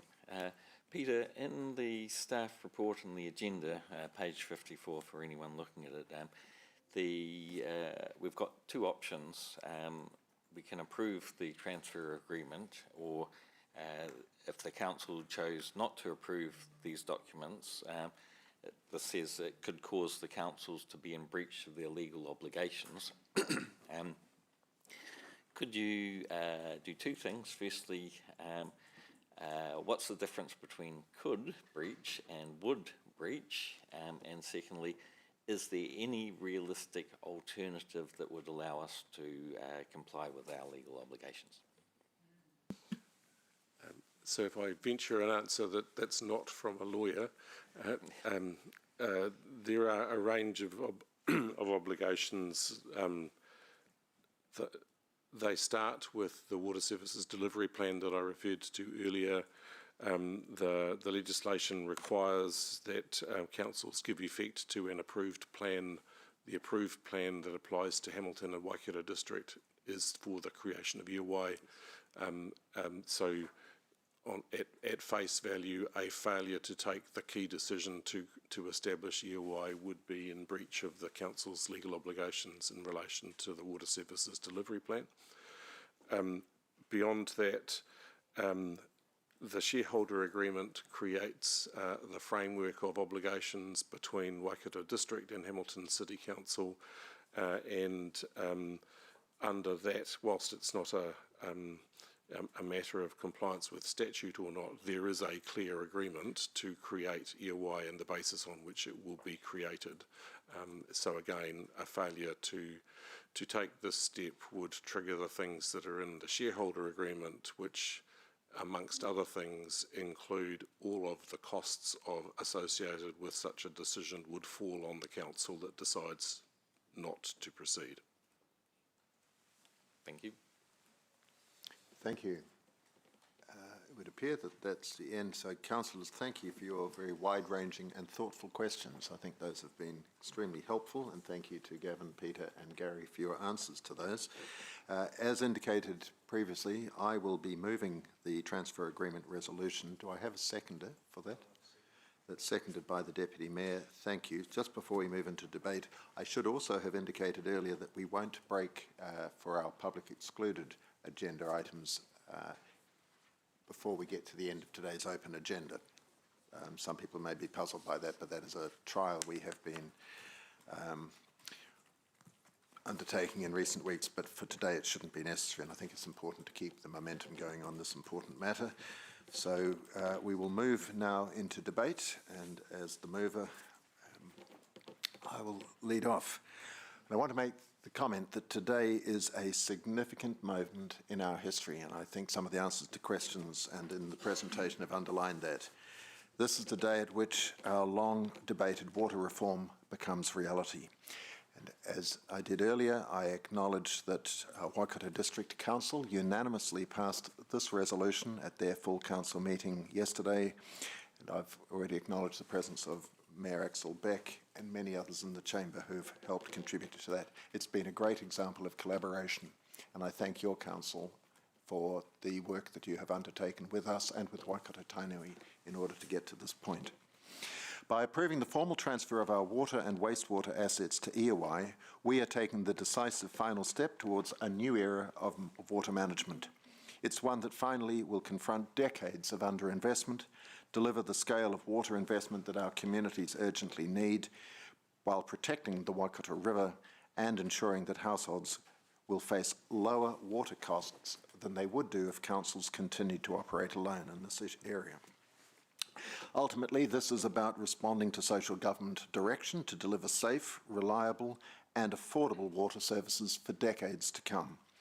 This transfer will provide the legal, operational and financial certainty needed to move forward with confidence and respond to the challenges our city and region face, including the renewal of ageing infrastructure, resilience, environmental compliance and preparing for our growth. As has been reported in recent weeks, I have welcomed EOI's efforts to keep water charges as low as possible, which is of course aligned with the financial direction set in the Mayor's plan for 2025 to 2028, and I know that this goal is widely shared in both councils and by our ratepayers and of course by our elected members. Further to one of Gavin's comments in his presentation, almost a year ago, we were the first joint entity, I've nearly finished, first joint council entity to have our water services plans approved by government. And we are proud of the way our two councils have continued to work in genuine partnership. This decision brings us together as one regional organisation with the scale to plan, invest and deliver water services more effectively and affordably. I warmly commend it to you all. Councillor Huata, please. Ditto to everything that Mayor Tim said. There's no need for me to repeat any of that, and just want to support the concerns and questions from Councillor Anna Casey-Cox to ensure that the community's voice is still heard, as are ours in regards to the management of stormwater. I missed my opportunity to ask a question, so I'm going to pose it here in the debate as something to think about in terms of our recommendations, and in particular the last one, O. I want to propose, or just to highlight, that it would be good to have one of the Māori ward councillors, and I haven't talked to my fellow councillor Robbie Neha about this, as one of the Hamilton City Council elected members, if not the first three, then one of the alternate members, to give a distinct Indigenous view to how we manage our water. So I do think that's missing in those members. I don't know how I missed it coming up here. I myself have quite a few responsibilities, and I would strongly suggest that we have Councillor Robbie Neha, should the rest of the council agree, as well as Robbie Neha himself. Kia ora. Councillor Huata, I just make the point that Jadine Kana is the chair of our shareholders forum, but I appreciate that it's not the same, and your point is well made. Deputy Mayor Taylor, please. Thank you, Mayor Mackendo. Look, I also want to acknowledge Waikato Mayor Axel Beck on the back of his council's unanimous decision yesterday. The contents of the report can look certainly a little bit dry and complicated, but it is a landmark occasion, because what we're considering today is yes, it's technical and it's mechanics, but it's the vast job of transferring assets, and let's not forget staff, to the new entity, from July the 1st. And I hate to think how many hours have gone into this transfer. And in supporting it, I want to acknowledge staff who will be affected, because there's always uncertainty, you know, when you move to a new employer. You know, it's a big deal, so I want to acknowledge them. And, you know, this is not a small matter, as has been mentioned. It's the largest transaction this council's ever undertaken. And there's going to be a bedding-in period, you know. It's exciting, but it won't be all beer and skittles, you know, for EOI or for councillors, because ratepayers are going to get visibility of what their water and sewage is costing in their invoices. So there will be feedback on that. But then I think about the advantages. You know, how long have businesses wanted us to work in a boundaryless way? How long have ratepayers wanted us to focus more strongly on the less glamorous infrastructure and just get it done? How much better will it be, how much easier to have an entity working alongside us with the borrowing capacity we don't have and a single focus to get the sheer scale of work done that needs to be done? How much easier will it be for our ratepayers if EY is able to find a mechanism so that growth can actually start to pay for itself more than it has been, so ratepayers aren't subsidising new growth to the extent that they have been. So it's a big moment. I see huge advantages to it, and I'm looking forward to working alongside Waikato District Council. I want to thank the people who've put so many hours into getting this across the line. It's not the most stimulating report I've ever read in my 10 years here, but it is the most important, one of the most important. It's a huge moment in time, and I want to acknowledge that. Please. Thank you, Mayor McIndoe. This item asks us to give effect to the earlier decisions which gave rise to EOI. This is the legal and operational step so that EOI can operate. We've had workshops on EOI to help bring us up to speed, and I found them very helpful. Nevertheless, given the scale and complexity of the transfer, the documents are large, legal, jargonistic and technical. Mr. Winder gave us a sense of the scale of it, not only regionally but nationally. Can I suggest that instead of having workshops on EOI generally, there would have been value in having a workshop that worked through these documents specifically so that every elected member could be across the contractual details of what is contained in these documents. Because these contractual details will now carry our names, our credibility and our liability in perpetuity. That said, approving this is an obligation rather than a choice, as put by Councillor Bitter and acknowledged by Mr. Winder. However, I will support this on the expectation that it will produce better outcomes for our community, to be cheaper than providing water services on our own, to provide better services than we could on our own, that efficiencies will be found and affordability will remain key as the work proceeds. Noting your acknowledgement, Mr. Winder, of our trust, the trust of our community and a willingness to regularly prove yourselves worthy of that. Thank you. Thank you, Councillor McDonald. Councillor Morini. Thank you, Mayor McIndoe. At the outset, I just want to acknowledge that this is something that has been constructed by central government that we are responding to, and I want to share my ongoing concerns that I think that there was a better iteration of addressing this problem that was in front of this council initially, and I want to thank the previous council for responding really positively to what would have been a better and more comprehensive way of addressing the issues that our community faces around the provision of waters.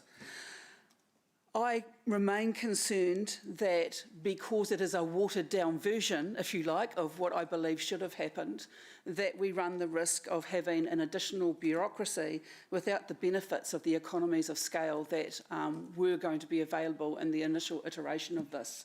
So, I am prepared to support it though, because as Councillor MacDonald pointed out, that decision has been made. This is now the technical aspects of it, and I want to thank everyone who has worked on bringing about the technical aspects of it, because I think in the parameters in which we've been given to work within central government, a very good and robust job has been done on bringing this information together in such a quick time. And finally, there is an old adage that if you don't turn up to a meeting, you'll find that you've been nominated for something. Well, I turned up to this meeting and found that I'd been nominated for something. And so I want to offer an amendment to the motion to replace my name as an alternate with the name of Councillor Robbie Niha. So thank you for your consideration of that. Kia ora. I'm definitely happy to receive the amendment, and in fact, I think it's quite a generous offer. I wasn't aware of the fact you were not aware of the fact that your name was going to be there. And I'm always turn up to a meeting to find these things out. I'm halfway through writing a text to Councillor Huata suggesting how we might deal with the matter, but I think you've just presented us with a solution. So yes, I will accept the amendment. We will continue speaking in the debate. Councillor Corrales, please. I just want to start by saying that my comments are not intended to be taken personally by anyone. They're really more statements about where we are at and actually reflect the reality that some of us are new to the journey in terms of this particular issue. And it has been said that this is the most significant decision we'll ever make. But the options in the report are to either approve the transfer documents or not approve the transfer documents and be in breach of our legal obligations, which, the point has been made, newly elected members were not involved with those earlier decisions. So for some of us, this hasn't been a long debate and this is not really a choice. But at the end of the day, in all of this complexity and activity, what most of us would want to be assured of, as will the public, is that a better outcome is going to be delivered for our community, that access to water for our vulnerable communities is not going to be compromised, and that the public's views are genuinely going to be taken into account. And I think, in the absence of a clear strategy for harmonisation and being transparent about that, I do have some reservations. In saying that, as I've said, I do feel somewhat that my hands are tied, but I will be supporting the motion. Councillor O'Leary, please. Thank sorry, you. I beg your pardon. No. Councillor Casey Cox. Oh, and I'm then sorry. me. Then Councillor O'Leary. I'll be supporting the transfer agreement today. I think we can already see some of the benefits that the separation and creation of EOI is providing. The water services strategy that's being consulted on at the moment, I think, makes clearer what's been often so hidden yet so critical in our long-term plans, and it's just bringing it up and out for our communities. Councils do often struggle to take on the debt that is required for water infrastructure, so we're effectively reiterating and enabling that ability for EOI to go forward today. This agreement also transfers existing contracts and operational arrangements, which means that services can continue without disruption. And so it's really about a lot of continuity and not so much upheaval. People are obviously going to always be concerned about land and asset protection, and so it was good to hear today that, again, that EOI cannot just sell land or assets, and any land that is no longer needed must be offered back to council. If council does not want it, the Public Works Act rules apply. It's also important for our community to understand that stormwater decisions remain with council, as Councillor Huata highlighted too, and this is where communities often engage with us around flooding and drainage and those kind of local environmental projects.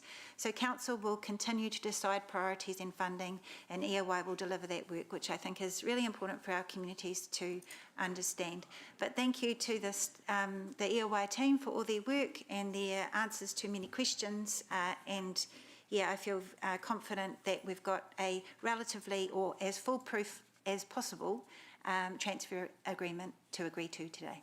Thank you. Thank you, Councillor. And now Councillor O'Leary. Thank you, Chair McIndoe. I just want to remind us about the journey that we've taken today, and before I do that, thank you. Again, I tautoko all of the members who have thanked staff, and particularly the entire team of EOI. Across the Waikato councils are all facing the same reality, and that is water infrastructure is expensive, it's ageing, and it's increasingly difficult to manage. The standards expected of drinking water, wastewater and environmental protection are changing, and rightly so. The financial pressures on councils was one of the reasons why central government started looking at this many years ago, and councils across the region, and we were obviously one of them, began exploring a better way to deliver those services that was affordable.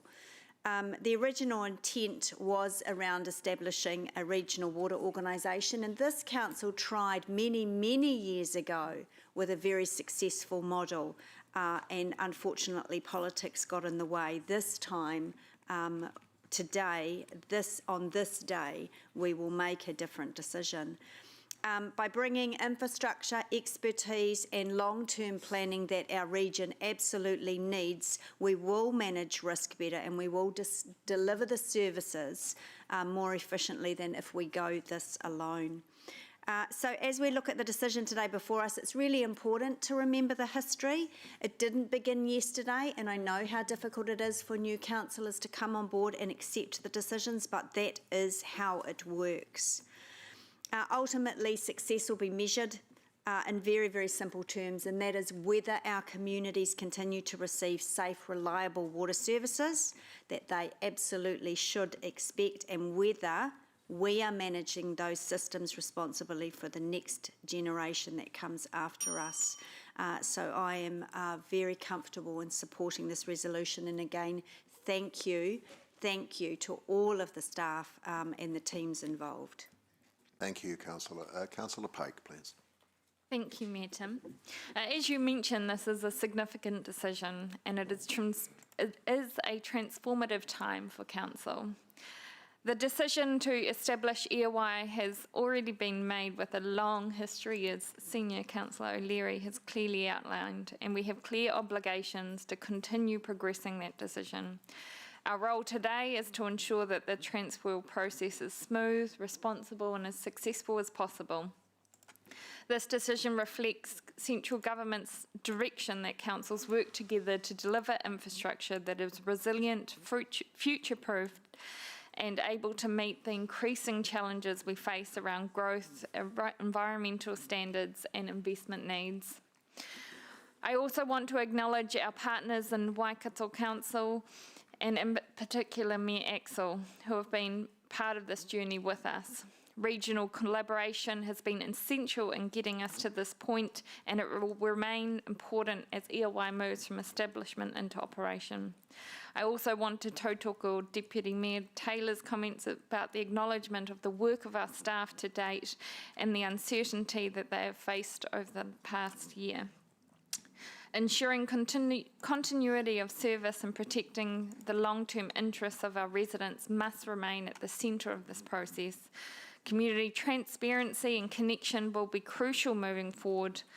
Water services are fundamental to people's everyday lives, and our communities should continue to feel informed and confident about how these services are being delivered.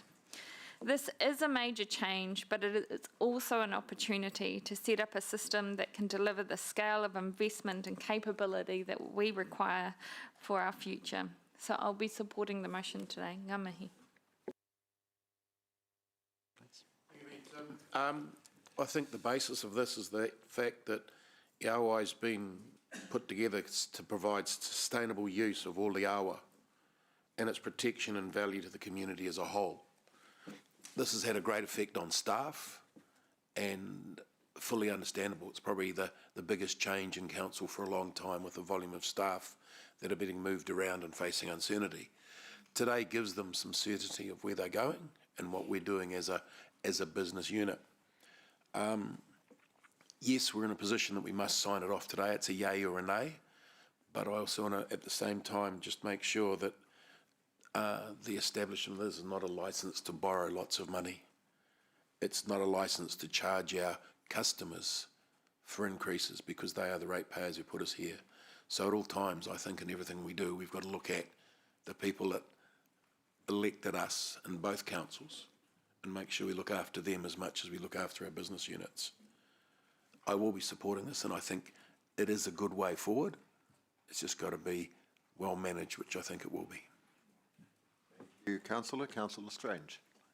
Thank you, Mayor Tim. I also support, I also talk and speak in favour of the motion and acknowledge Axel, Mayor Axel. Thank you for your attendance today.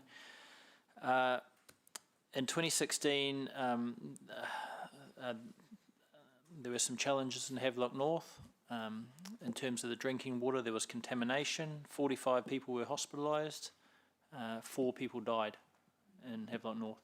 And that is the grim reality of what brings us to this point here today. If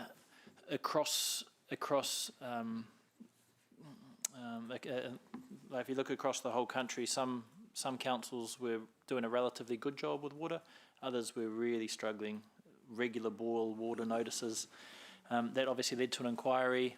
As Councillor Moroney said, the Labour League government 2017 picked up that inquiry and started to move us forward. I'd like to acknowledge the Honourable Nanaia Mahuta for her work in this. She was she was one of the key leaders in terms of that. The proposal then was 4 water entities across the country. I was personally in favour of that.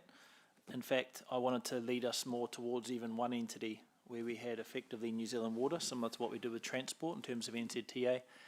I think the challenge was the amount of work required to actually set something like that up. It was very large.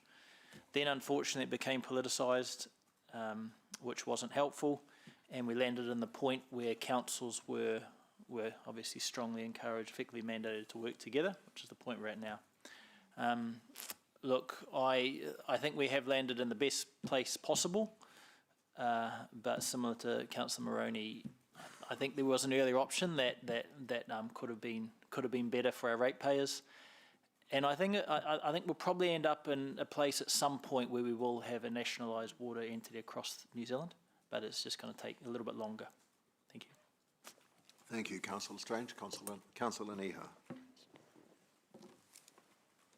No, I've taken it away. Oh, I beg your pardon. I'd written your name down so that I'm not turning around. I beg your pardon. Councillor Thompson. Thank you, Mayor. And I want to acknowledge many of the good words that have already been said. I don't want to repeat them other than to repeat the thanks to staff for the tremendous amount of work that has gone into this. I also want to acknowledge Mayor Axel Beck, who is here today, and in particular the growing relationship that we have with Waikato District Council. I think we've seen more of each other this term than we ever have in terms of face-to-face interactions with colleagues over in the Waikato District. And that is really promising to me because we're all talking about the need to collaborate, to do things together, to bring efficiencies for our residents, to save money and deliver things in better ways. So I'm really excited about that relationship continuing to grow. It's important that we keep talking to each other and look at not just our local interests, but our broader interests as a sub-region. Thank you. And lastly, Councillor Bidder, please. Thank you, Mayor Tim.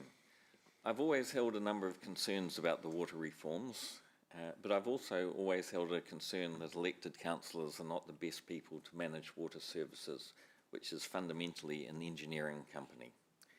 My hope is that Airwire's new management structure will benefit from selected expertise with a concentrated focus on waters. So my position remains as it always has. I wish Airwire success. I will watch closely for failure. You may no longer be a council, but you remain public servants. Look after the public and you will be successful. Members, I'll keep my reply brief. Thank you all very much for your very considered approach to this topic. The fact that so many have spoken and the thoughtful observations that have been made demonstrates that we have treated it with the importance, the gravitas that it deserves. Those who have brought us to this point have been extraordinarily diligent and thorough. They have served us well, and we thank you for that. As has been noted, it's a very significant decision that we're making, representing a thorough and commendable process. So I strongly commend this motion to you for your support, and as others have done, I wish our new entity all the very best in the important work ahead. So I will put the motion as amended, and I thank Councillor Moroney for helping us out with that particular issue. and I then propose to go to morning tea. But I'll put the motion. All in favour, please say aye. Against? The motion is carried unanimously. Thank you very much. Now, it's 11:30, and after so much talk of water and 2 hours, I dare say some of us might want a cup of tea, others might need to visit a different room in the building. So, I'm told that there's something exciting awaiting us in the members' tea room. So, could we take a 20-minute adjournment? So we will adjourn now. Could I ask you to be back to resume as we consider our triennial agreement at 10 to 12, please?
Walbeck.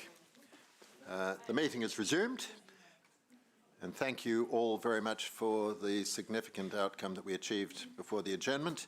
We move now to item number 8, which is the Waikato Triennial Agreement 2025-28.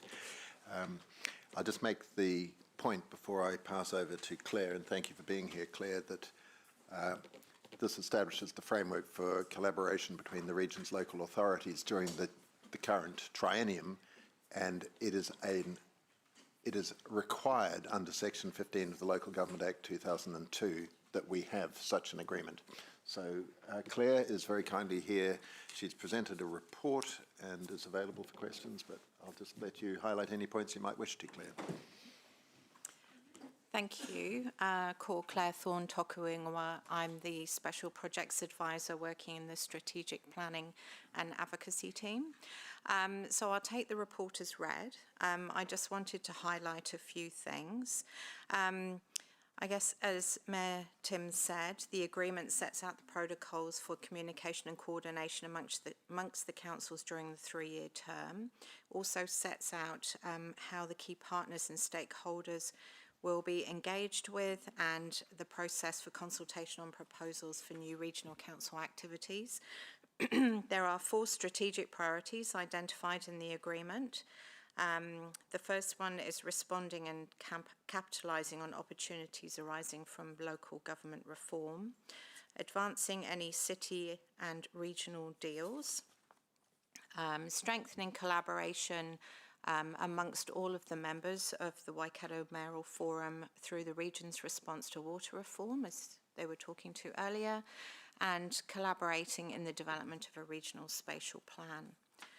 So at this stage, we're looking for Council to adopt the draft 2025 to 2028 Waikato Triennial Agreement, and for delegation to go to Mayor McIndoe to sign the agreement on behalf of Hamilton City Council.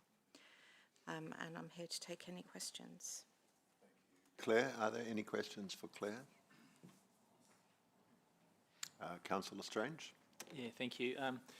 Can you please elaborate on the city deal, or city or regional deal?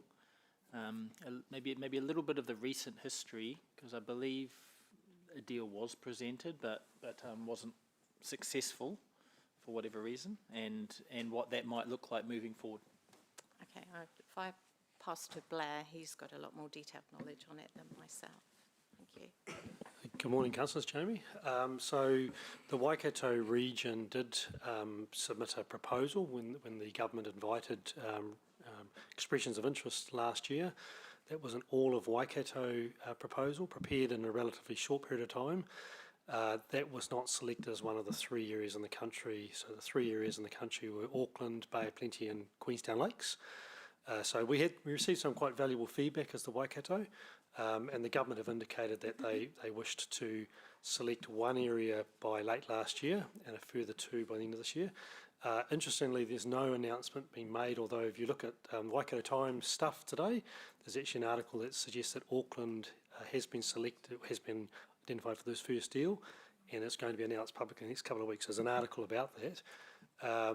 The Waikato, through the Mayoral Forum, has obviously had initial discussions, as referenced here, and the work that was done last year could well be used again to form the basis of any city deal, regional deal type proposal.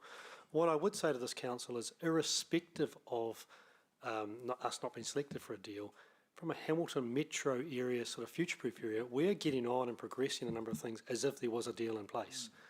And examples are the work that we're doing in response to Fast Track, the work that we're doing with the IAF in the Central City, through Councillor Chair Maria's committee, some innovative funding and financing tools, including one for one of our greenfield growth developments, which I won't talk about at the moment, but it is well progressed. So we are operating as if we are in a high partnership arrangement with the government, even though we haven't been selected as one of the deal areas. But just to add to that, I think we will be in good shape. So when the government says there's some new tranche of regional deals, then I think we'll be ready to go. Thank you. Anything further? No? Councillor Corrales, please.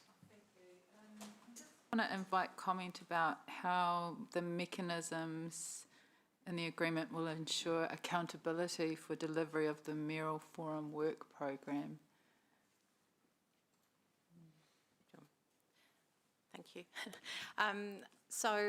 Currently we have staff that are working across a number of the different councils. So what the way that, do you just want to understand how it sort of works? And how we keep things on track and report back to individual councils. Yeah. Okay. And how we make sure we don't drift, I guess. Yeah. Yeah. So I guess that the work programme, or the items that are identified in the agreement, will then go on to inform a work programme. The work programme, a lot of the work that happens there will happen across the different councils. So there are different staff that will be pulled in depending on their skills and experience, and I guess time available to be able to do that. So there's a group of 4 of us at the moment that work together, and then we provide information to the Chief Executive Forum, and then the Chief Executive Forum takes that information through to the Mayoral Forum, and then I guess it will be shared back to each of the individual councils as work progresses and as decisions need to be made. So that's currently how it works. Okay, but we will have a programme with time frames identified. Yeah, that's good. And can I just say, that's why there's only 4 priorities in there. In previous trienniums, probably a bit further back, there's sort of been a long list of stuff, and I'm not saying that try to boil the ocean, but and then not the whole list. To your point, not the whole list hadn't, sort of been done to the 100 percentile. So the whole discussion here was let's probably do less better, or concentrate on the key strategic priorities for the region. And that's why those 4 points are there. And just on the local government, the simplifying local government, and some of them are related, like the spatial plan through the RMA replacement, and that sort of thing is making sure that there's actually obviously not just the mayors going on that journey, but actually each constituent council and the cohort of councillors are actually kept up to date too. So the CE Forum's just working on how to do that in the most effective way possible. Yeah, no, that's excellent. So there'll basically probably be some briefings and workshops and things like that, and some formal report backs. Thank you. Thank you, Lance. Councillor, no further questions, Councillor Corrales? No, thank you. Councillor Mead, please. I think, Mayor Tim, the question of the percentage of investment from each council is made up how? Like, the difference, how's that broken up between us? Because we're the biggest, or how does it work? Yes, it's calculated. I think 75% weighting is based on council OPEX spend, so that's based on our spend for FY25. Yeah. And then there's a 25% equal weighting for the remainder. So that's why we carry the largest amount. So the secretariat costs are 13 grand, Yeah, it's and not we much, pay yeah. 2,600. So it's when there's specific projects, we generally use the same formula, and then each council will have to approve that and what have Sweet. you. But Yeah, so just the secretariat is just the CoLab staff actually organising the meetings and doing the minutes and all that sort of stuff. Yeah, I thought you used the same formula for other stuff from the last month. Yeah, thanks, Lance. Thank you. Is that all the questions? That being the case, Claire, thank you very, very much for being here, for the work that you've been doing, and for your availability to answer questions. I will move the motion. Could I have a seconder, please? It's seconded by Councillor Strange. Just very briefly, I think that the key features have been identified. I do want to emphasise at the outset that we obviously have a particular focus on responding to the local government reforms. They are unprecedented, and therefore it is really important that we try to achieve as much collaboration across our region with the mayors and chair of the regional council as possible, and I believe that there's considerable goodwill. I want to acknowledge Lance, who is our chief executive. He is the chair of the Chief Executives Forum. He and the team working with him are ensuring that well, there's a huge amount of work, as I'm sure you're aware, that is going on, and Lance is going to be presenting to us at a workshop. I don't have the date at hand, but I know that we've got one coming up soon because, quite rightly, you all want to know what is being discussed between the mayors and the chair across the region. But it is the key objective is to improve collaboration on a range of strategic issues affecting our region, and we've already mentioned, and in Blair's answers a moment ago, he gave some of the scope of that, so I won't cover it all again, but I do just note, as I say, that this is an absolute requirement. In fact, we've already missed our deadline for adopting the triennial agreement, but only by a few days, and I understand that that's not overly problematic. So I'll leave it at that. And are there any further speakers? Councillor Strange. Yeah, thank you, Mayor Tim. Yeah, just in terms of the city, 5.2, advancing a city and regional deal. So I think it's important that we do take lessons from the previous application for the city deal, which, as we've heard from staff, was very much broad in nature, covered the whole region. The future-proof area has certain synergies, and I'm talking about Hamilton City, Waikato and Waipa councils. And I think that we should keep an open mind around potentially applying for some sort of city deal with some sort of regional deal with the government, sub-regional deal with those councils. There are very different needs and requirements from the likes of the Coromandel area, eastern Waikato area. So I think it's important that we keep an open mind around what a proposal to government looks like, not necessarily having to be the whole Waikato region. So I just had to raise that point. Thanks. Oh, kia ora, I support this bill, sorry, not bill. That's actually what I want to just ask about in terms of the triennial agreement. It does talks about the natural environment bill and the planning bill, which is yet to become an act, but it says act in here, so I don't know if that's just a little thing we need to correct, but just something to think about. I just want to also acknowledge the commitment to regional leadership with the Kingitanga across the Waikato Mayoral Forum. That's really exciting to see, especially in the wake of Te Matatini 11 months out, which we have talked about, and the potential that will bring into not just our city and the wider region, but everyone else that is connected with us. It is a one-off event, but the ripple effect that will be caused in an economic sense will be huge. So I just want to acknowledge that. Kia ora. It would appear that is it. So thank you to Councillor Strange and Huata. Those are both very helpful and thoughtful contributions. You're both making very good points there. I don't think I need to exercise a right of reply, so I will put it to the vote. All in favour, please say aye. Against? Carried unanimously. Carried unanimously. Thank you very much. Excellent. So we move on now, and I see that Greg is with us, to item number 9, which is financial contributions policy, our consultation document. Welcome, Greg Carstens, to the front. And thank you very much. Lovely to have you both here. Hand it over to you. Thank you, Mayor. Good afternoon, councillors. This is Tiki Mossop, who's led the financial contributions policy, sitting with me. I'll just make a couple of short comments and then I'll take the rest of the report as read. First one is just a reminder that this is about approving the consultation document. So councils approved the policy and as part of the Plan Change 12 a while back, the actual provisions or the power to charge FCs. And the second note is that the consultation is extended to 3 May. It says 30 April in the report, and we're happy to take questions. Thank you, Greg. Are there any questions for Greg or Tiki? No? Oh, I beg your pardon. Sorry.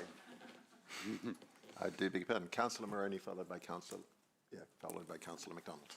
Thank you for your work on this. Just a question for clarification.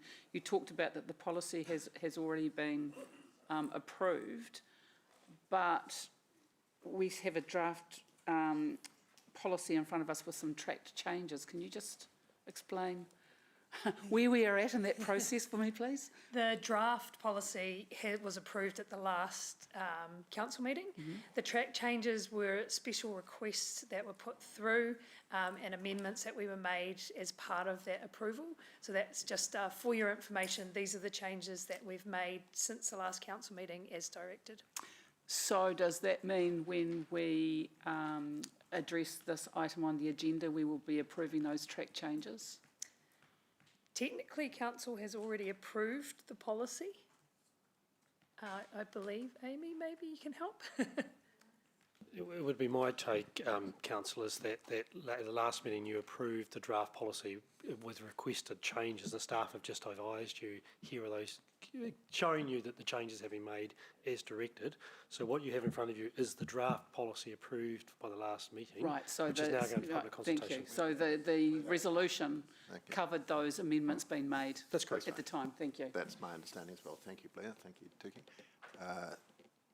No further questions, Councillor Moroney. So, Councillor McDonald. Thank you. First of all, thank you for the opportunity to see the consultation document ahead of going out. It's always, I appreciate it in advance. My question is around, so the estimated revenue from the financial contributions is estimated to be between $850,000 to $1.1 million a year. So thinking about, excuse me, what scale of Waikato River mitigation projects, they're really big. So thinking about how big the projects are, how realistic or what can that money actually impact? What can it actually do? Do we have any metrics about how we judge whether the policy is actually achieving its purpose? I think the policy itself is probably not whether it achieves the purpose. It's a district plan provision. And the other thing I think that's important to remember is that the financial contributions from development are just 50% of the overall spending. So while there isn't a program of works at this stage, I would imagine that this money would feed into helping these projects to get off the ground. And to happen and to support wider sort of projects in that sort of wider space. But the program should be coming to fruition and you should see that in the LTP process, I believe. Thank you. One other question was that the report notes that financial contributions may no longer be able to be collected from 28-29, depending on how the Natural Environment Bill shakes out. So how is that legislative uncertainty reflected in the way that we consult on this policy now? It's not reflected in the policy as it stands. Council will be able to make a decision along the process whether or not they wish to implement financial contributions and collect them. Otherwise, it will roll ahead until the RMA is transitioned and it no longer exists. Thank you. Sorry, I think what I was asking was, how does it reflect in the way that we consult on the policy, not the policy itself? Will there be an impact? No, okay. I don't believe so. Thank you. Thank you, Councillor. Councillor Corrales, please. Thank you. My question is around reporting mechanisms and whether we've given any thought to how we will I guess, demonstrate that the financial contributions are delivering the environmental mitigation outcomes they're intended to achieve. And maybe we haven't thought about that, but have we thought about it? And if we have, and maybe it's a suggestion that that would be reflected in the consultation document so that we're not just saying this,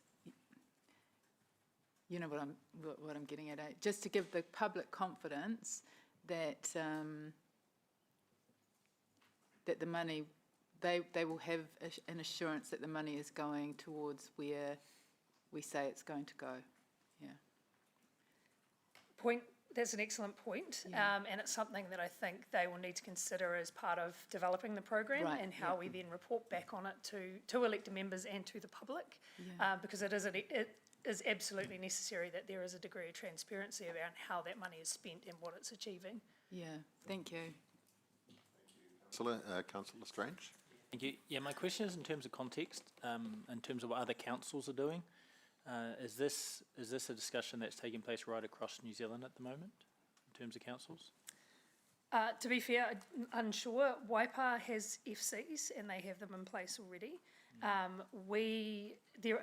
There's FCs have been used similar to development contributions in some places, so they're all used really differently, and comparing them, our DC policy does stuff that some financial contributions policies do, but all councils are probably grappling with whether or not to move forward, what that looks like, and how the transition to levies and the transition of the RMA looks like. Thank you. Councillor Casey Cox. Thank you. Just a question following on from the previous ones around the program. When you say the program, are you referring to Te Ture Whaimana program, or like what are you meaning when you say the program? By the program, sorry, it's a very broad term. It's basically the projects that are funded by financial contributions. Oh, yeah. And it doesn't exist as such at the moment. Okay. So just, I guess, a question on that, because it's going to be discussed as part of the long-term plan, I think you suggested.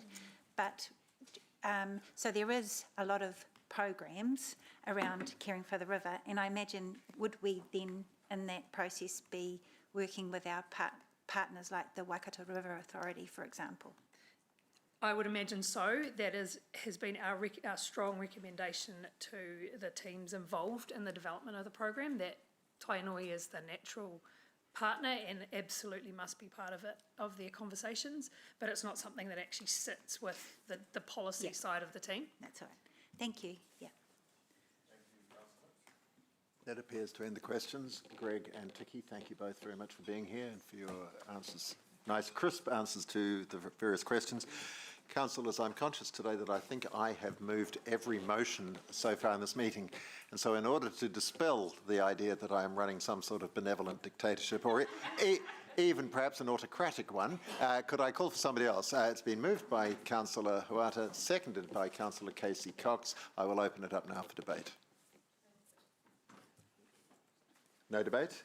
Councillor Bidder, please. Mayor Tim, so we have some good targeted consultation in this consultation policy that we're looking at, aiming at the people who are affected and able to give useful feedback, so that's an efficient use of resources and that targeting. The questions are clear and the opportunity is there for respondents to raise other issues.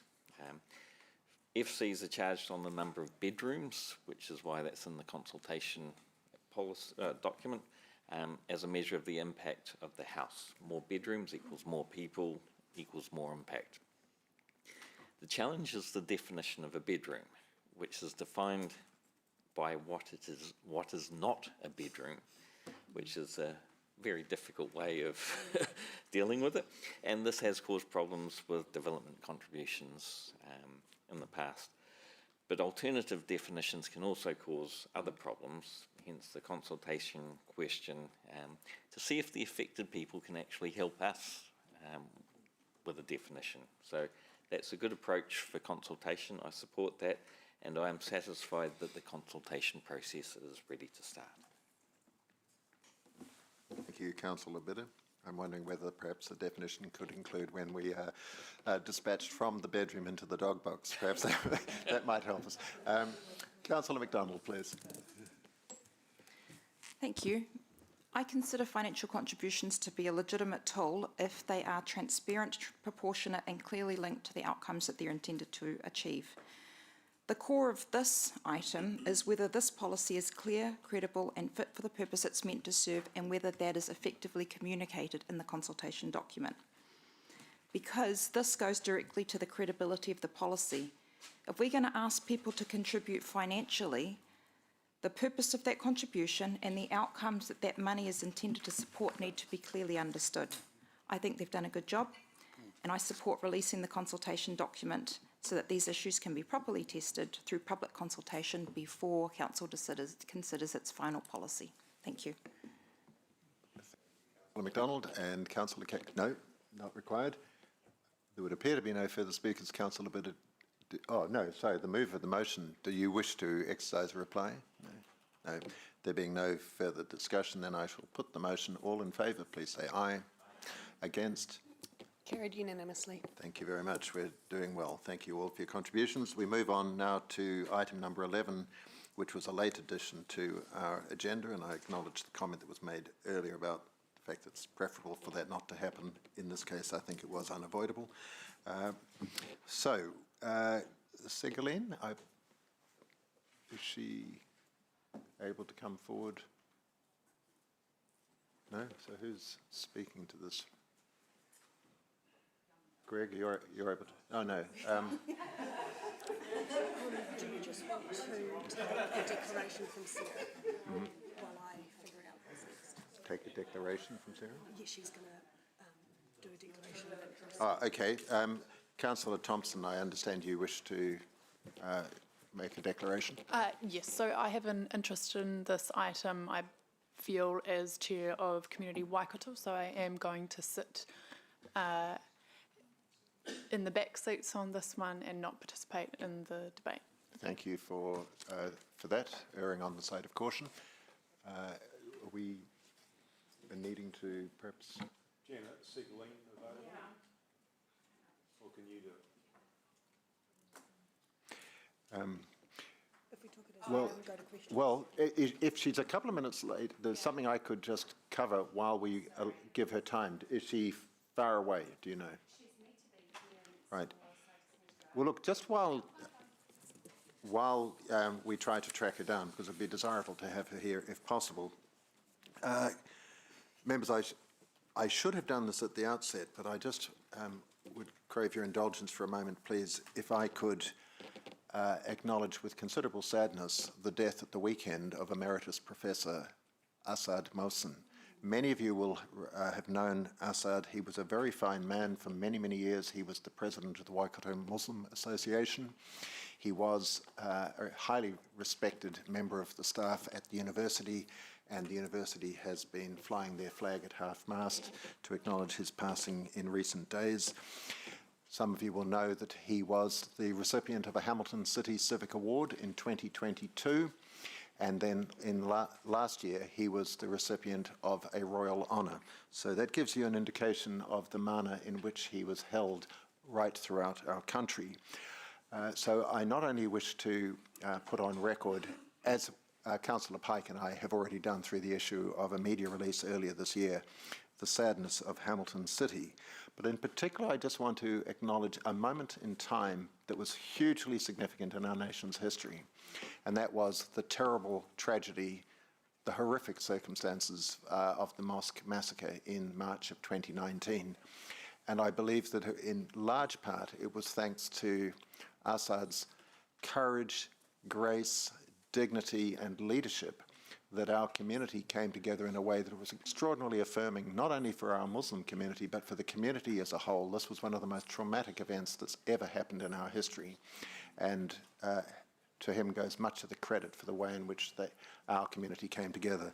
And so I'm sure you would all wish to join me just in formally acknowledging his death and sending our deepest condolences to his whānau, his friends, his colleagues, and the many members of the faith communities with which he was associated.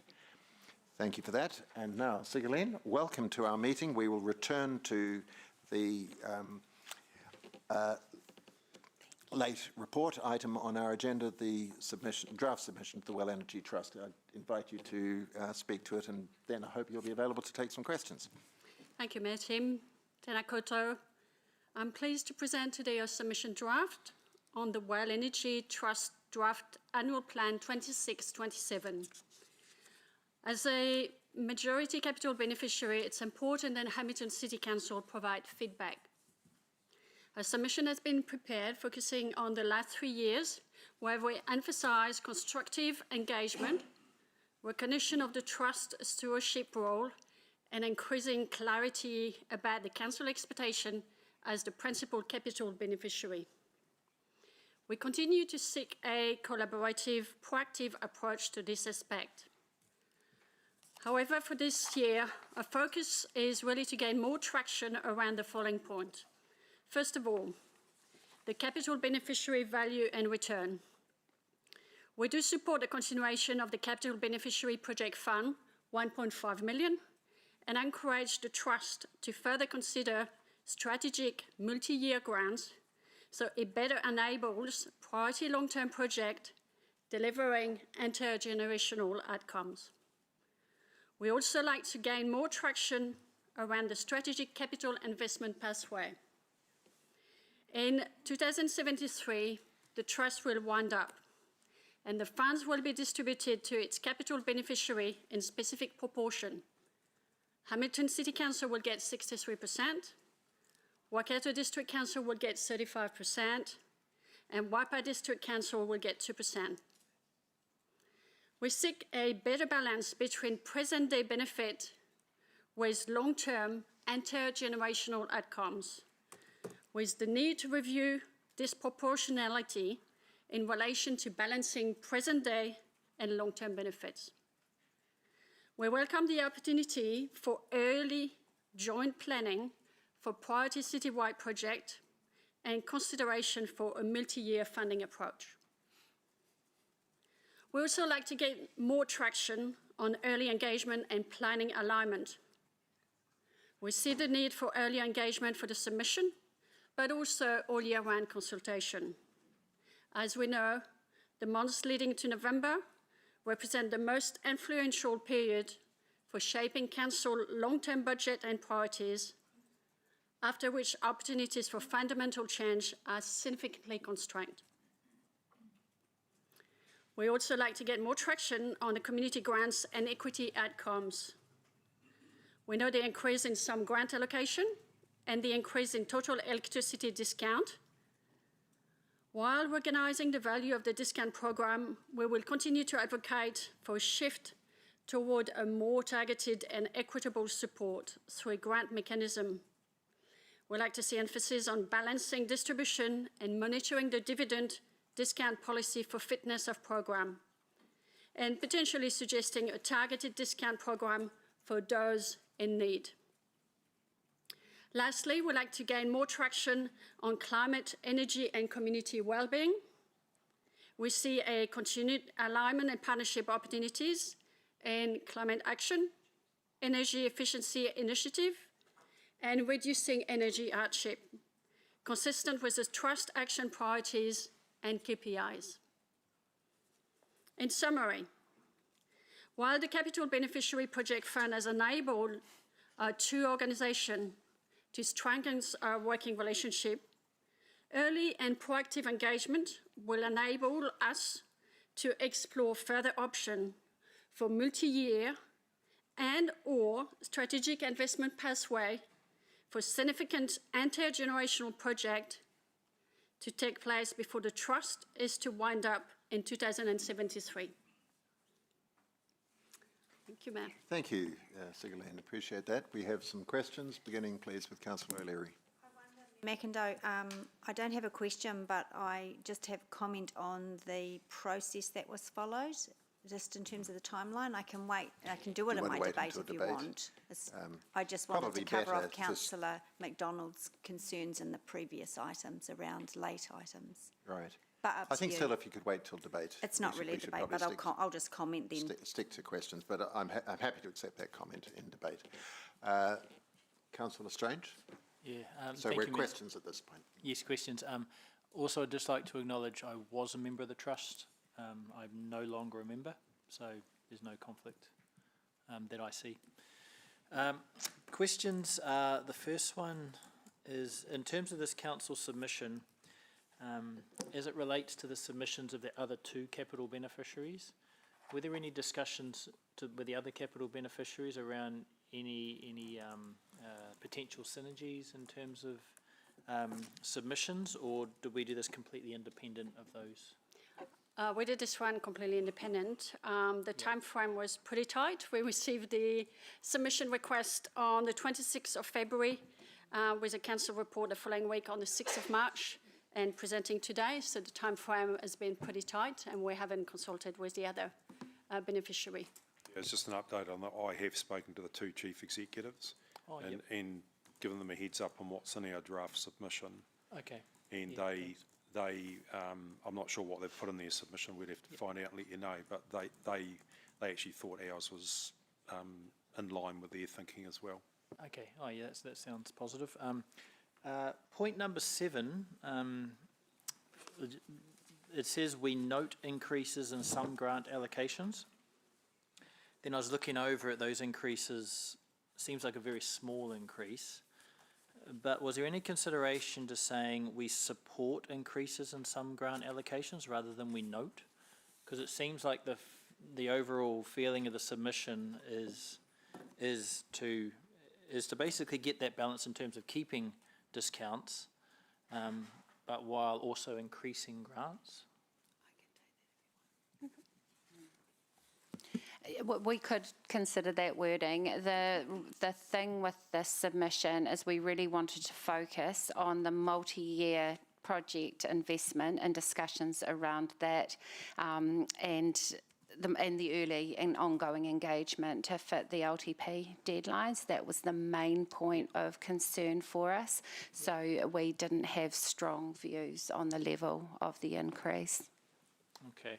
And then another question in terms of the VICE grant, the Vital Impact Grant. Do we have a view on whether that should continue? I mean, I have a personal view. I think that it should. And for those who are unaware, that's the grant which primarily funds lighting across the whole region.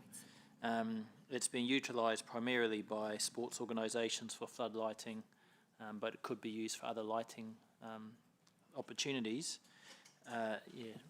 Did you consider highlighting the continuation of that grant? We're certainly very grateful for benefiting from that fund, and that's for the artificial turf at Korikori.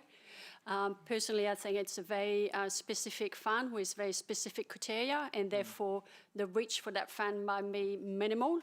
But any money that goes back to the community and enhance the well-being of, sport field or other recreational sport field is really welcome. I just wonder if there could be another way of distributing that fund that benefit the wider community. Oh, and the other question is around, at the moment I believe that all applicants are only able to apply once per year. The capital beneficiaries, has there been in consideration in terms of us suggesting that capital beneficiaries can apply more than once per year? Also, I believe we have potentially applied successfully more than once per year anyway. Are you aware of that? I know it's quite a specific question, so all good if you're not sure. I was just curious. The current approach we have is to apply once a year, and that's usually before a new financial year, which is welcome. I'm not aware of another round throughout the year, but certainly if we were able to, we will welcome that as we get new projects and the CIP. Yeah, I think it would be worth considering that in our application. I guess I'm raising lots of things right at the 11:59 p.m, so it's difficult, but just some of the thoughts I've sort of been pondering. Thank you.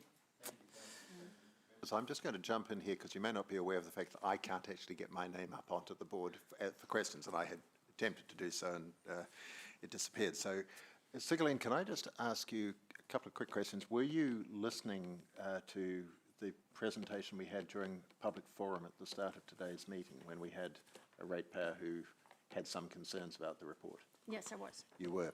Okay. Given the concern that she raised, and I do note that she was broadly speaking very much in support of the report, but she had a concern about paragraph 6. I'm wondering whether you think it would be appropriate and without in any way diluting the power of the submission, just to take away the words "and equitable," so that it simply said Council continues to advocate for a shift towards more targeted support. Could that be done?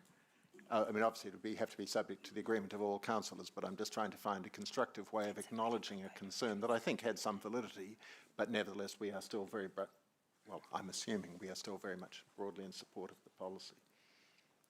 Do you see that as an option? We could certainly look into it. I also looked at the recipient of those grants, and those grants are 20,000 and above. And so for me, I look at the list of the community support grant, and they seem to be pretty much across the spectrum. Certainly, coming from a charitable background, whenever you apply to a funder, you need to be able to deliver an impact and those organisations, either non-for-profit or charity, will have to be able to demonstrate to the Well Energy Trust that they're actually making an impact in the community. So it's important to notice it's not a handout, it's actually a grant that is going to deliver for the community with some clear KPIs that will benefit Hamilton and beyond. So equitable is good, but it's really important to have targeted but also a strategic approach to grant distribution as opposed to a handout to too many charities that are out there. In New Zealand, we have 30,000 charities, and certainly it's important that those charities are delivering for the community, and we can measure that impact. Thank you for that answer, and obviously it'll be subject to the collective will of the council as to whether or not we give that direction. I'll hand over to Councillor MacDonald. Thank you, Mayor McIndoe. Thank you, Sigaline, for your report. I thought it was really good, was really well delivered. I have 3 questions that I'd like a little clarity on. The first one is that several parts of the submission refer to Hamilton's role as the largest capital beneficiary. So I'm wondering, what practical changes are we seeking in influence or engagement with the Trust because of that? So as the main beneficiary of that capital fund, it's really important that we're advocating on behalf of the whole Hamilton. So the bigger project, but the smaller guys, as per this submission from this lady this morning. So we've got a voice around the table, but we also need to be really leading the way in terms of delivering projects that have an impact, measurable impact, and for the next generation. A point in the submission as well is looking at ways we can capitalise on this funding for now, for today, as opposed to when the trust will wind up in 2073. So the focus for this year is really getting traction on the now or the tomorrow, as opposed to in 2073. If I could just add to that as well, Councillor MacDonald, in the Capital Beneficiary Fund, which is $1.5 million and we get the bulk of, that was established as a result of the advocacy of this council and the previous City Investment Director. So we do have the ear of the Trust. They do take our status as that largest capital beneficiary seriously, which is also why it's so good to have this submission come as a council endorsed submission. Thank you. That's great. I have my next question. I appreciate that clarity. The second question is, and you referred to it just a minute ago, Sigaline, that the submission's balancing present-day benefits with long-term intergenerational outcomes. So can you clarify what specific changes to the Trust's approach are we trying to encourage in order for that to happen? Oh, do you want me to, will you? At the moment, they hand out a certain amount of money, and then there's the difference between the discounts and the grants. We're looking at the equity of the whole company and actually saying, well, rather than waiting until 2073, and this is in line with our submissions 3 and 4 years ago when Councillor Ryan Hamilton presented those on behalf of Council, we're saying that to get some benefit now over the next 47 years before the money's handed back to the capital beneficiaries, that is there an opportunity to actually start looking at some innovative way of actually using the significant increase in their equity so that a large-scale project or projects that give benefit now and over the next 47 years can actually occur. So it's just about, now look, we don't know all the mechanisms and that, and obviously there's a lot of complexity to that, but it's just about how can we leverage what's there at the moment better than what's happening at the moment. Thank you. And look, there'll be differing views on that. There'll be a range of views on that, and that's been our council's position previously. Thank you. So we're not looking for anything specific. We're just trying to move things in that general direction. Is that right? Yeah, just have a constructive conversation around that, and noting that they've got an election coming up, and And, and Councillor Strange will know, things can change, each time they have an election and that sort of thing, discounts versus grants or the balance between that. So it's how do we work in a constructive way to have that conversation? And so that's what we're sort of, I won't say cryptically saying, but we're sort of saying that in a polite way. Look, we've already had some conversations at a staff level and with some of the current trustees, but remembering that some of them could change. And,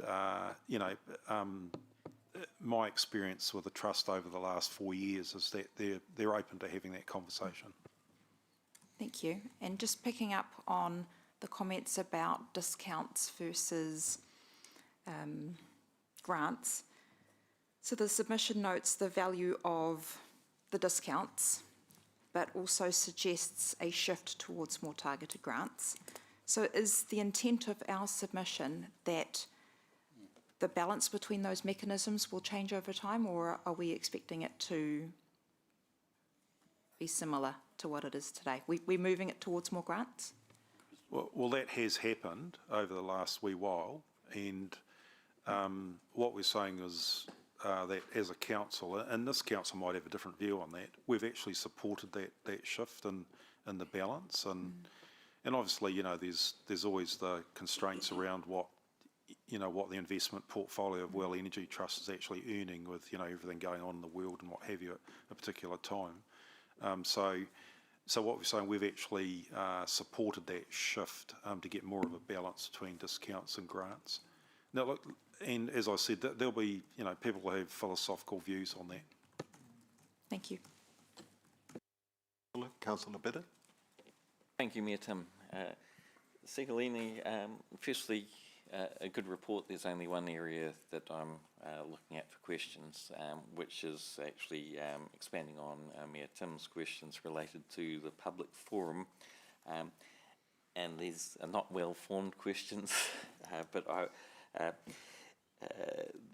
in the public forum it was raised a concern about the use of equity and balance as sort of vague subjective terms. And it was coming across as the council telling the elected trust what to do.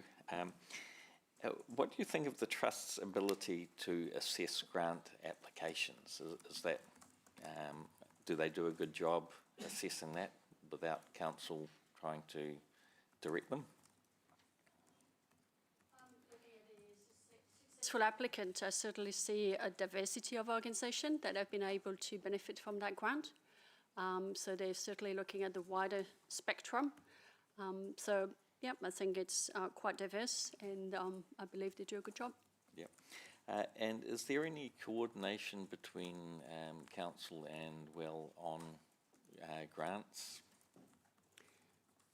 As far as this pool of grant, 20,000 plus, we don't have any input in the distribution of grant, and that sits with Well Energy Trust. There is, though, there's Councillor Andrew, there's been a funders group, so all the organisations that hand out community grants get together on a regular basis. I'm not saying that they get into all the detail around each grant and that sort of thing, but there's quite a discussion around, it's really to probably to narrow down grey areas between different organisations and who's granting to who, so that I think there's some probably a really seamless way that the granting organisations can actually work and to get the best benefit for the communities across Kirikiriroa. That's good, because I was going to ask if something like that existed. So thank you for that. Yeah, I think that answers my questions. Thank you. Thank you, Councillor. Councillor Casey Cox. Thank you. Just a question in relation to paragraph 20 in the report. You just note that the council identifies the real opportunities to collaborate on energy efficiency, but when I read the submission, I don't see anything very specific. So I just wondered, do we have ideas in that regard as to how we could collaborate together, and could we relay those in the submission?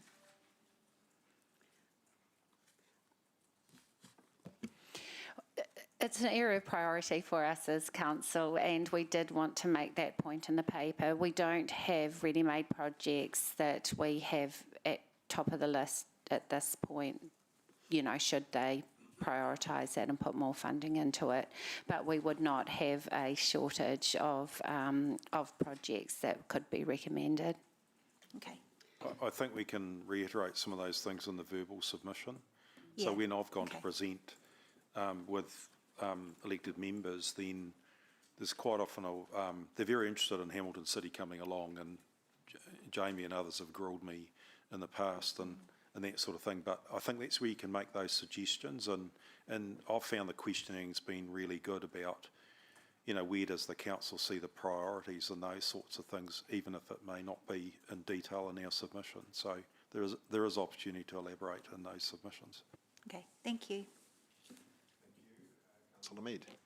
Mayor Tim, just great report with all the stuff in it. I've just got one question on direction. Is the council seeing us to do less with more organisations, or more money to less organisations? It's sort of that split thing, because at times you see smaller organisations sometimes need a little bit to be able to do a lot, but sometimes they're also giving the bigger organisations more, and the little ones sort of fall out.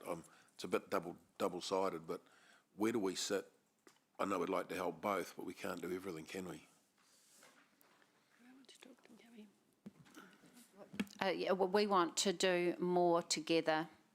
So, you know, we do want Well Energy Trust to work with us to release some of the 2073 assets and benefits early, so that we can invest now in those longer term facilities. Yeah, that's cool. Thank you, Janet. Yeah, Does that work? Yeah, that works for me. Thank you. No further questions, Councillor Mead? No, Councillor Huata?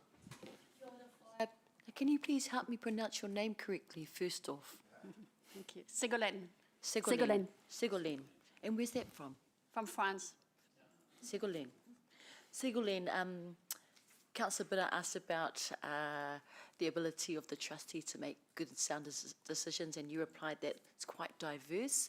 Can you help me understand, out of the trustees, who is of Indigenous Māori descent and can help advise in regards to Te Tiriti or Waitangi, or do you have external help for that?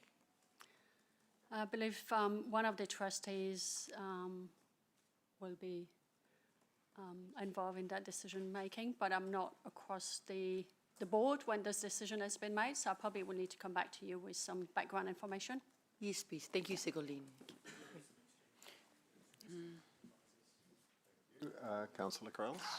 Yeah, thank you. And I feel like this question may have been answered more broadly, but this is specifically in relation to the noting the removal in more than one place of the Waikato Wellbeing Project.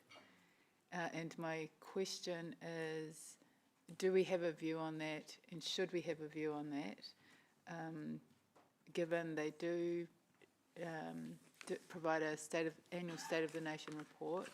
I imagine it will stop running if they're not funded, or that we will see Mr. Harvey Brooks in LTP submissions if the funding ceases through here. So, yeah.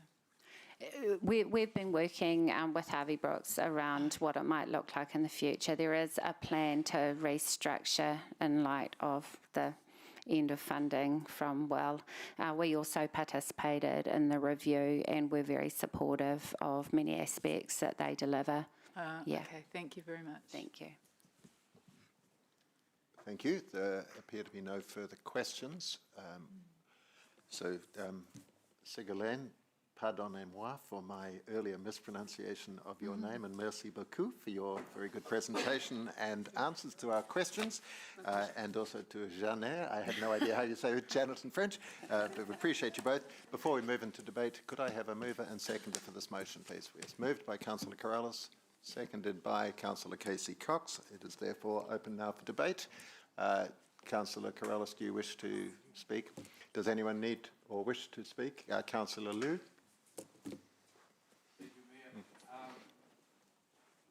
who worked in the electricity sector for over a decade, I know that local distribution companies like Well Networks plays an important role in maintaining efficient infrastructure and helping to keep energy costs as competitive as possible for our residents and businesses.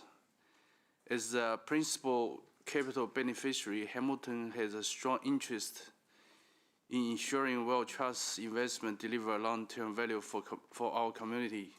So I support engaging with the Trust to ensure the returns and strategic investment reflects the scale of Hamilton's contribution. Thank you. Councillor MacDonald. Thank you, Mayor McIndoe. Points noted from the public submission this morning in regard to what's equitable, and thank you for your questions following that up. What stands out to me about this submission is its emphasis on as Hamilton's role as the largest capital beneficiary of the Trust. So the Trust holds a very significant community asset, and therefore the question of how the benefits of that asset are distributed over time is an important one.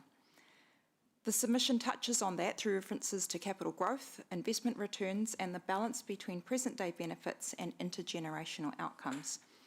I think the emphasis on earlier engagement between the Trust and capital beneficiaries is sensible.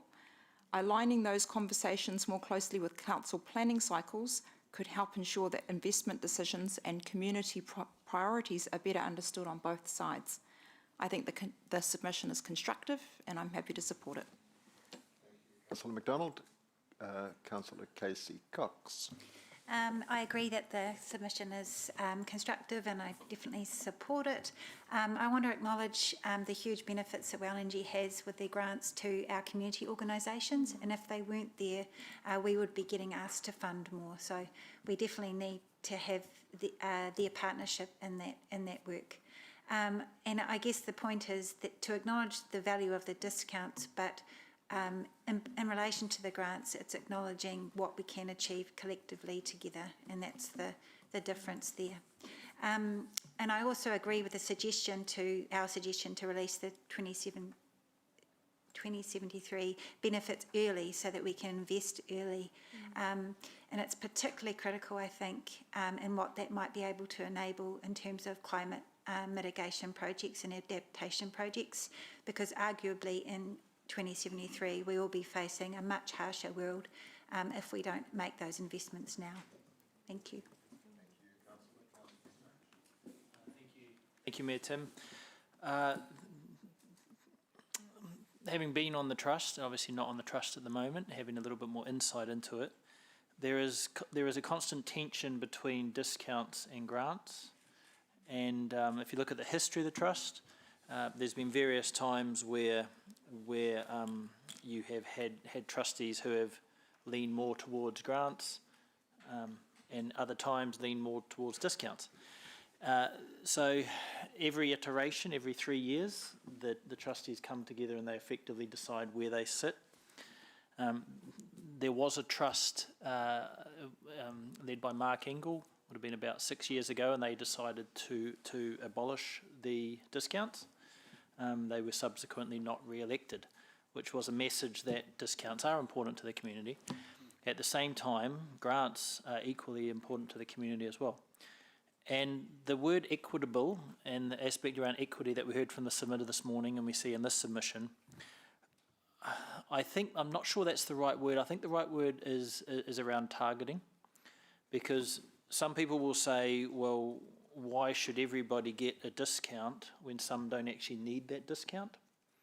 Whereas with a grant, you can be a bit more targeted in terms of a demographic or an organisation serving a part of the community who the trustees would feel need a little bit more of targeted support. I'm quickly running out of time. So I guess that's just to acknowledge that tension there.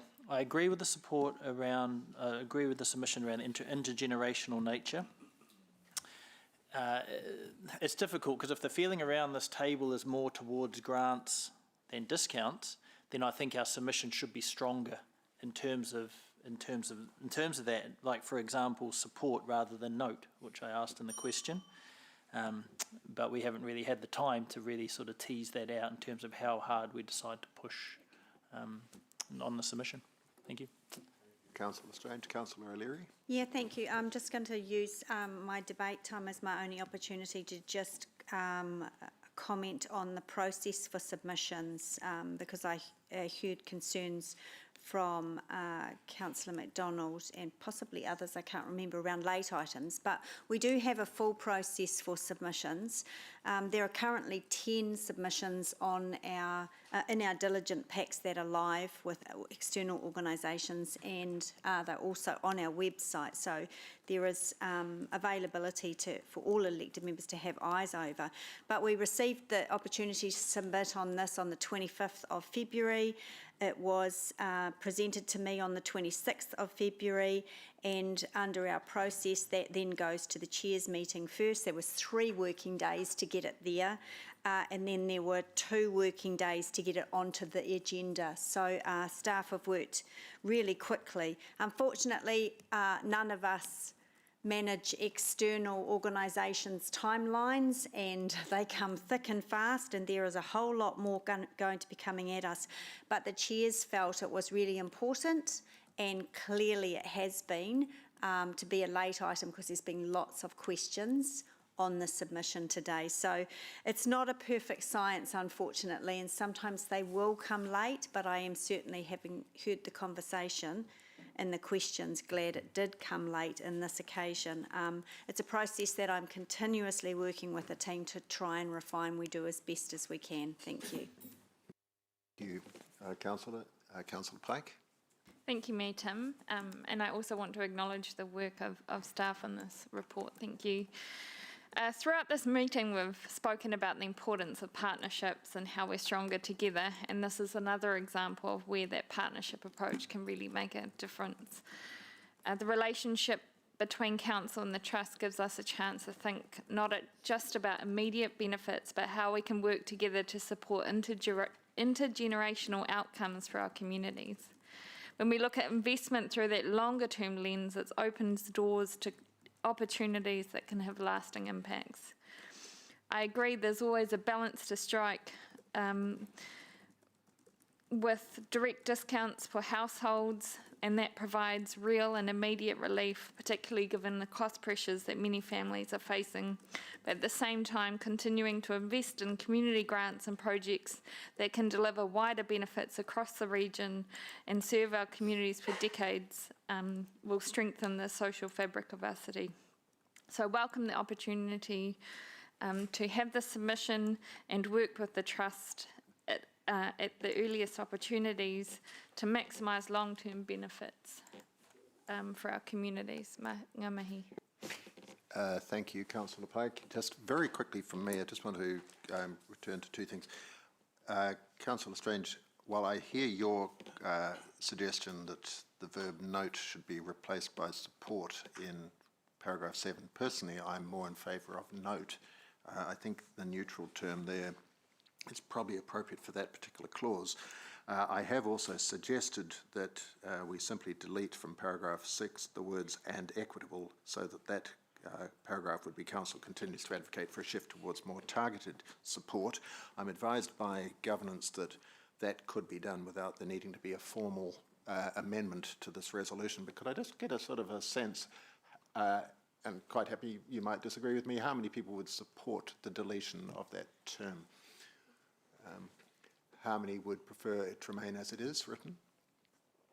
Then it would appear that the steer is just to delete that particular term, and I don't think it in any way undermines the value of the resolution, but perhaps it just will in some way pacify those who have concern about that particular aspect. Councillor Corrales, as the mover of the motion, do you wish to exercise your right of reply? You don't need to. That being the case, I will put the motion. All in favour, please say aye. Aye. Against? No, that is carried. I can see some of the younger members of the room are wanting to disappear. Councillors, just before I close, because that has brought to an end all the matters on our open agenda, just before I close, could I say again how impressed and grateful I am by and to you all for the way in which you have participated throughout this meeting. I mean, all our items of business are important, but today is truly a historic day. And I thought the quality of the questions and the contributions to the debate on our EOI transfer agreement were absolutely outstanding. So I do thank you all sincerely. We will need to return in a couple of moments, but could I now close the open agenda and ask for somebody, please, to move that we go into public excluded. That has been moved by Councillor Pike, seconded by Councillor Mead. All in favour, please say aye. Aye. Against? That is carried.